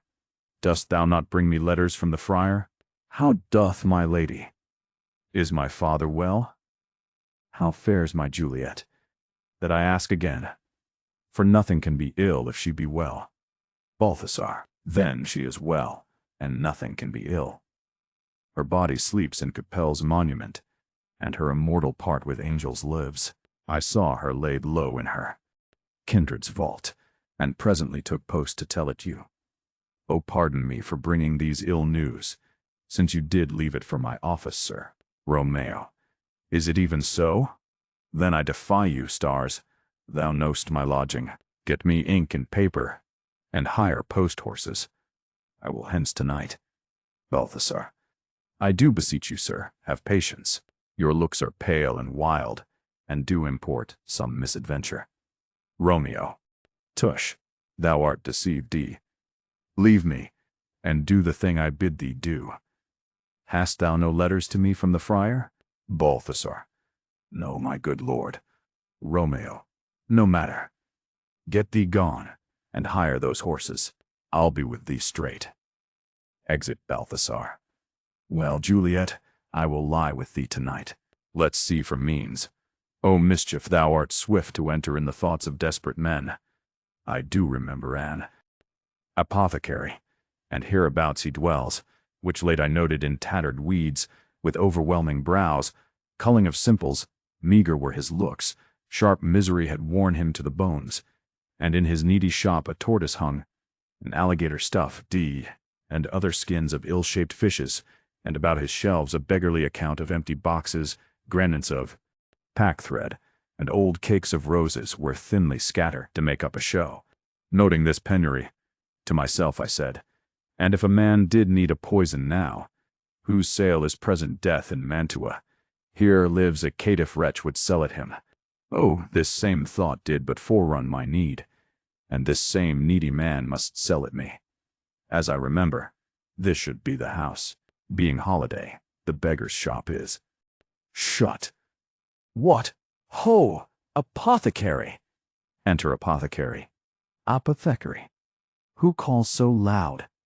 Romeo. Come hither, man. I see that thou art poor. Hold, there is 40 ducats. Let me have a dram of poison, such soon speeding gear, as will disperse itself through all the veins, that the life-weary taker may fall dead, and that the trunk may be discharged of breath, as violently as hasty powder furred doth hurry from the fatal cannon's wound. Apothecary. Such mortal drugs I have, but Mantua's law is death to any he that utters them. Romeo. Art thou so bare and full of wretchedness, and fierce to die? Famine is in thy cheeks, need and oppression starveth in thine eyes, contempt and beggary hangs upon thy back. The world is not thy friend, nor the world's law. The world affords no law to make thee rich. Then be not poor, but break it, and take this. Apothecary. My poverty, but not my will consents. Romeo, I pay thy poverty, and not thy will. Apothecary. Put this in any liquid thing you will, and drink it off. And, if you had the strength of 20 men, it would dispatch you straight. Romeo, there is thy gold, worse poison to men's souls, doing more murder in this loathsome world than these poor compounds that thou mayst not sell. I sell thee poison, thou hast sold me none. Farewell, buy food, and get thyself in flesh. Come, cordial and not poison, go with me to Juliet's grave, for there must I use thee. Scene 2. Friar Lawrence, cell. Enter Friar John. Friar John. Holy Franciscan friar. Brother, ho! Enter Friar Lawrence. Friar Lawrence. This same should be the voice of Friar John. Welcome from Mantua. What says Romeo? Or, if his mind be writ, give me his letter. Friar John, going to find a barefoot brother out, one of our order, to associate me, here in this city visiting the sick, and finding him, the searchers of the town, suspecting that we both were in a house where the infectious pestilence did reign, sealed up the doors and would not let us forth, so that my speed to Mantua there was stayed. D. Friar Lawrence. Who bare my letter then to Romeo? Friar John. I could not send it. Here it is again, nor get a messenger to bring it thee, so fearful were they of infection. Friar Lawrence. Unhappy fortune. By my brotherhood, the letter was not nice, but full of charge, of dear import, and the neglecting it may do much danger. Friar John, go hence, get me an iron crow, and bring it straight unto my cell. Friar John. Brother, I'll go and bring it thee. Exit. Friar Lawrence. Now must I to the monument alone. Within this 3 hours will fair Juliet wake. She will beshrew me much that Romeo hath had no notice of these accidents, but I will write again to Mantua, and keep her at my cell till Romeo come. Poor living corse. Claus. Din a dead man. Tome. Exit. Scene 3. A churchyard. In it a monument belonging to the Capulets. Enter Paris, and his page bearing flowers and a torch. Paris. Give me thy torch, boy. Hence, and stand aloof, yet put it out, for I would not be seen. Under yond yew tree lay thee all along, holding thy ear close to the hollow ground, so shall no foot upon the churchyard tread, being loose, unfirm, with digging, up of graves, but thou shalt hear it. Whistle then to me, as signal that thou hear'st something approach. Give me those flowers. Do as I bid thee. Go. Page. Aside. I am almost afraid to stand alone, here in the churchyard. Yet I will adventure. Retirs. Paris. Sweet flower, with flowers thy bridal bed I strew. O woe, thy canopy is dust and stones, which with sweet water nightly I will do, or wanting that, with tears distilled that by moans, the obsequies that I for thee will keep, nightly shall be to strew thy grave and weep. The page whistles. The boy gives warning something doth approach. What cursed foot wanders this way tonight, to cross my obsequies and true love's right? What? With a torch. Muffle me, night awhile. Retires. Enter Romeo and Balthasar with a torch, mattock, etc. Romeo. Give me that mattock and the wrenching iron. Hold, take this letter. Early in the morning see thou deliver it to my lord and father. Give me the light. Upon thy life I charge thee. Whate'er thou hearst or seest, stand all aloof, and do not interrupt me in my course. Why I descend into this bed of death is partly to behold my lady's face, but chiefly to take thence from her dead finger a precious ring, a ring that I must use in dear employment. Therefore hence, be gone. But if thou jealous dost return to pry in what I further shall intend to do, by heaven I will tear thee joint by joint, and strew this hungry churchyard with thy limbs. The time and my intents are savage wild, more fierce and more inexorable far than empty tigers or the roaring sea. Balthasar.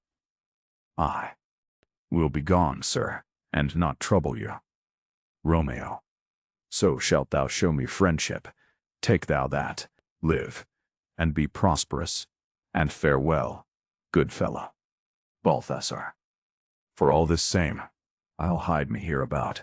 His looks I fear, and his intents I doubt. Retires. Romeo. Thou detestable maw, thou womb of death, gorged with the dearest morsel of the earth, thus I enforce thy rotten jaws to open, breaking open the door of the monument, and in despite, I'll cram thee with more food. Paris. This is that banish, haughty Montague that murdered my love's cousin, with which grief, it is supposed, the fair creature died, and here is come to do some villainous shame to the dead bodies. I will apprehend him. Advances. Stop thy unhallowed toil, vile Montague. Can vengeance be pursued further than death?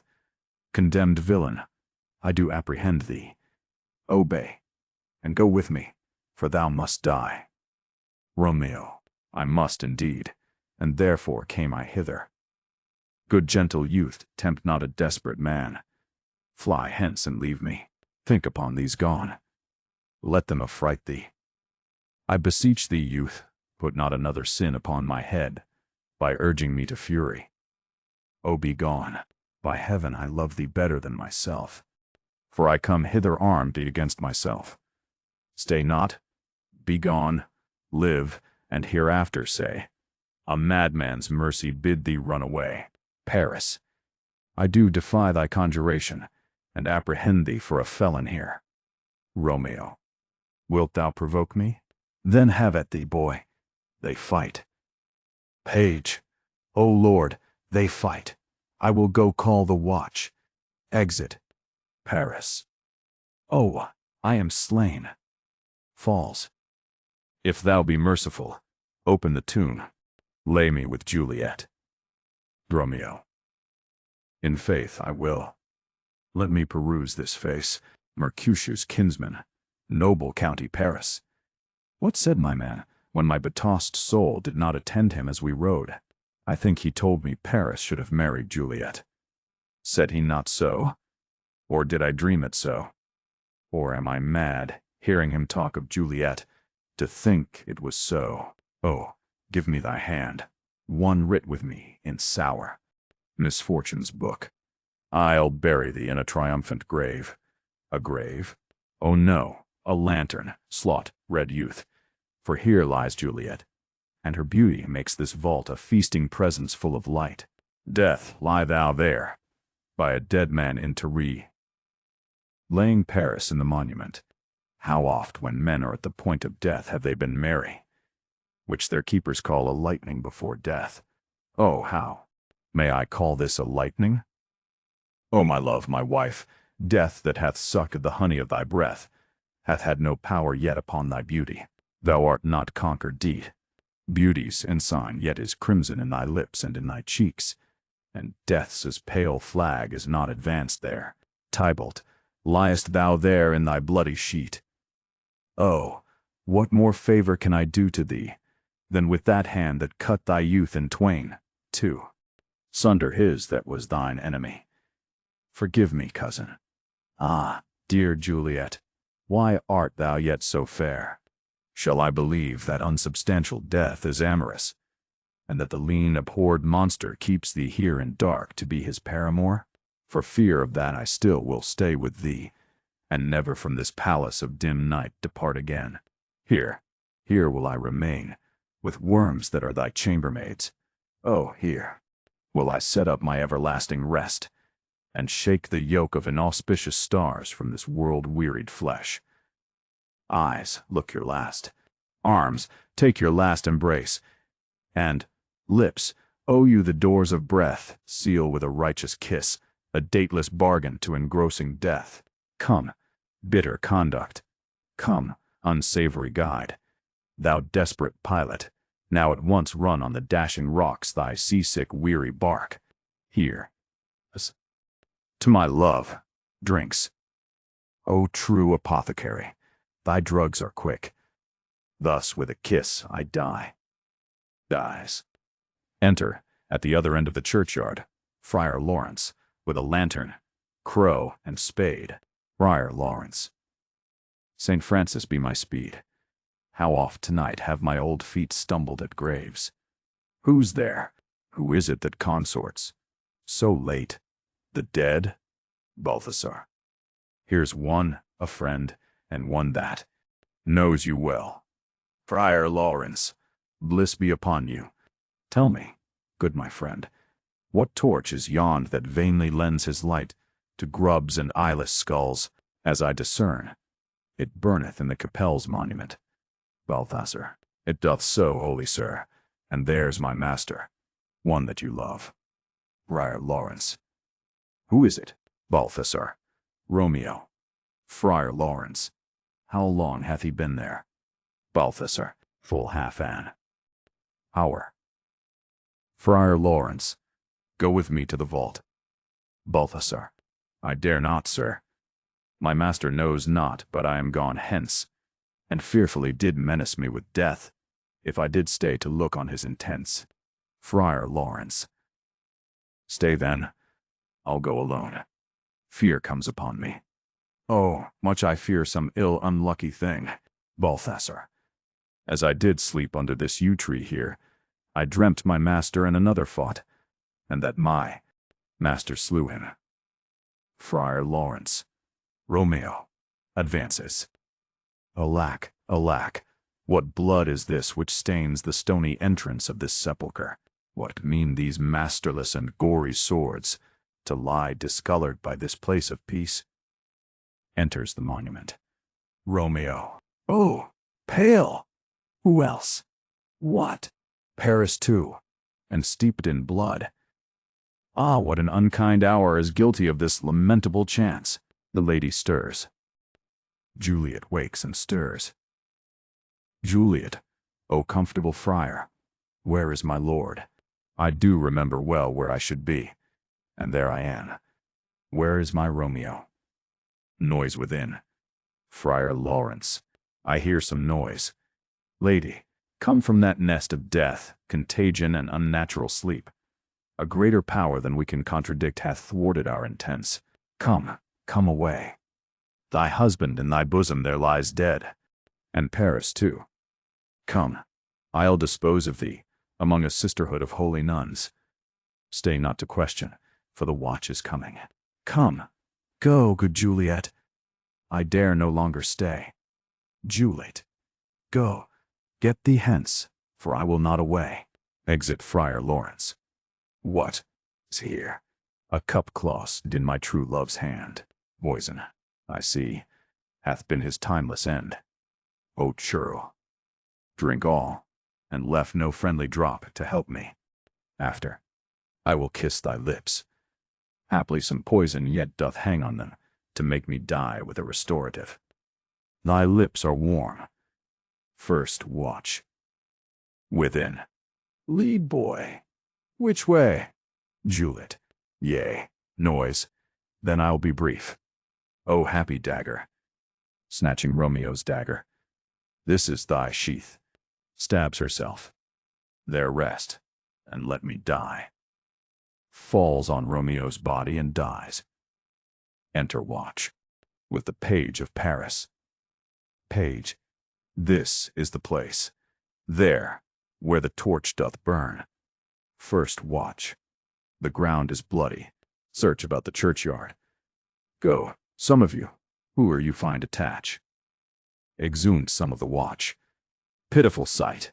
Here lies the county slain, and Juliet bleeding, warm, and newly dead, who here hath lain this 2 days buried. Go tell the prince. Run to the Capulets. Raise up. Montagues. Some others search. Exhumed others of the watch.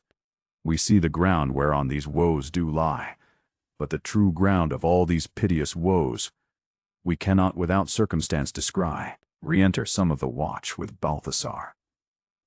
Second watch. Here's Romeo's man. We found him in the churchyard. First watch. Hold him in safety till the prince come hither. Re-enter others of the watch with Friar Lawrence. Third watch. Here is a friar that trembles, sighs, and weeps. We took this mattock and this spade from him as he was coming from this churchyard side. First watch. A great suspicion. Stay the friar too. Enter the prince in attendance. Prince. What misadventure is so early up? That calls our person from our morning's rest. Enter Capulet, Lady Capulet, and others. Capulet. What should it be that they so shriek abroad? Lady Capulet.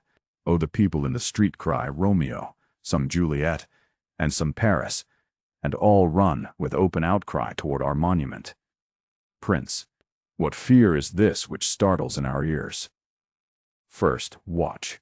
Sovereign, here lies the County Paris slain, and Romeo dead, and Juliet dead before, warm and new killed thee. Prince. Seek, and know how this foul murder comes. First watch. Here is a friar, and slaughtered Romeo's man, with instruments upon them fit to open these dead men's tombs. Capulet. O heaven! O wife! Look how our daughter bleeds. This dagger hath mistaken, for lo, his house is empty on the back of Montague, and it missheathed in my daughter's bosom. Lady Capulet. O me! This sight of death is as a bell that warns my old age to a sepulchre. Enter Montague and others. Prince. Come, Montague, for thou art early up, to see thy son and heir more early down. Montague. Alas, my liege, my wife is dead tonight. Grief of my sons, exile hath stopped her breath. What further woe conspires against mine age? Prince. Look, and thou shalt see. Montague. O thou untaught! What manners is in this to press before thy father? To a grave? Prince. Seal up the mouth of outrage for a while, till we can clear these ambiguities, and know their spring, their head, their true descent, and then will I be general of your woes, and lead you even to death. Meantime forbear, and let mischance be slave to patience. Bring forth the parties of suspicion. Friar Lawrence. I am the greatest, able to do least, yet most suspected, as the time and place doth make against me, of this direful murder. And here I stand, both to impeach and purge myself condemned and myself excuse. Prince. Then say at once what thou dost know in this. Friar Lawrence. I will be brief, for my short date of breath is not so long as is a tedious tale. Romeo, there dead, was husband to that Juliet, and she, there dead, that Romeo's faithful wife. I married them, and their stolen marriage day was Tybalt's doomsday, whose untimely death banished the new-made bridegroom from this city, for whom, and not for Tybalt, Juliet pinned did you, to remove that siege of grief from her, betrothed thee, and would have married her perforce to County Paris. Then comes she to me, and with wild looks, bid me devise some means to rid her from this second marriage, or, in my cell there would she kill herself. Then gave I her, so tutored by my art, a sleeping potion, which so took effect as I intended, for it wrought on her the form of death. Meantime I writ to Romeo, that he should hither come as this dire night to help to take her from her borrowed grave, being the time the potion's force should cease. But he which bore my letter, Friar John, was stayed by accident, and yesternight return my letter back. Then all alone at the prefixed hour of her waking came I to take her from her kindred's vault, meaning to keep her closely at my cell, till I conveniently could send to Romeo. But when I came, some minute ere the time of her awaking, here untimely lay the noble Paris and true Romeo dead. She wakes, and I entreated her come forth, and bear this work.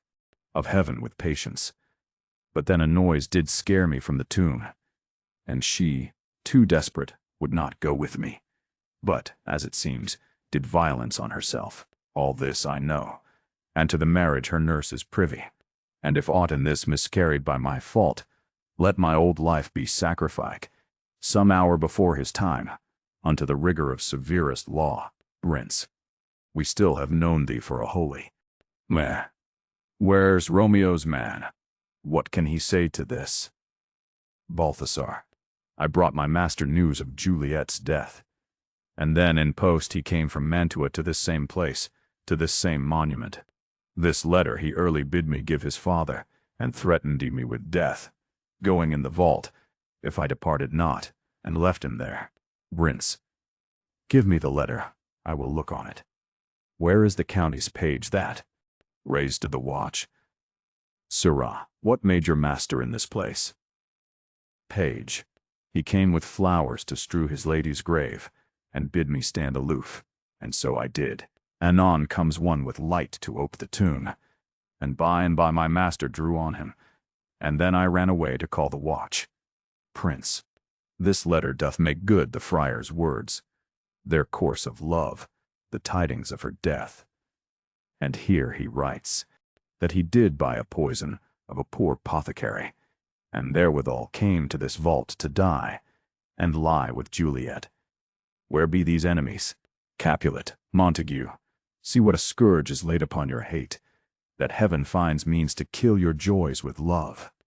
And I, for winking at your discords too, have lost a brace of kinsmen. All are punished. D. Capulet, O brother Montague, give me thy hand. This is my daughter's jointure, for no more can I demand. Montague, but I can give thee more, for I will raise her statue in pure gold, that whiles Verona by that name is known, there shall no figure at such rate be set as that of true and faithful Juliet. Capulet, as rich shall Romeo's by his ladies lie, poor sacrifices of our enmity. Prince, a glooming peace this morning with it brings. The sun for sorrow will not show his head. Go hence, to have more talk of these sad things. Some shall be pardoned, D, and some punished, for never was a story of more woe than this of Juliet and her Romeo. Here, the story comes to an end. If you enjoy quality English audiobooks uploaded regularly, be sure to subscribe to Driven to Win Audiobook. From timeless classics to modern masterpieces, you will find them all here. Thank you for listening to Driven to Win Audiobook.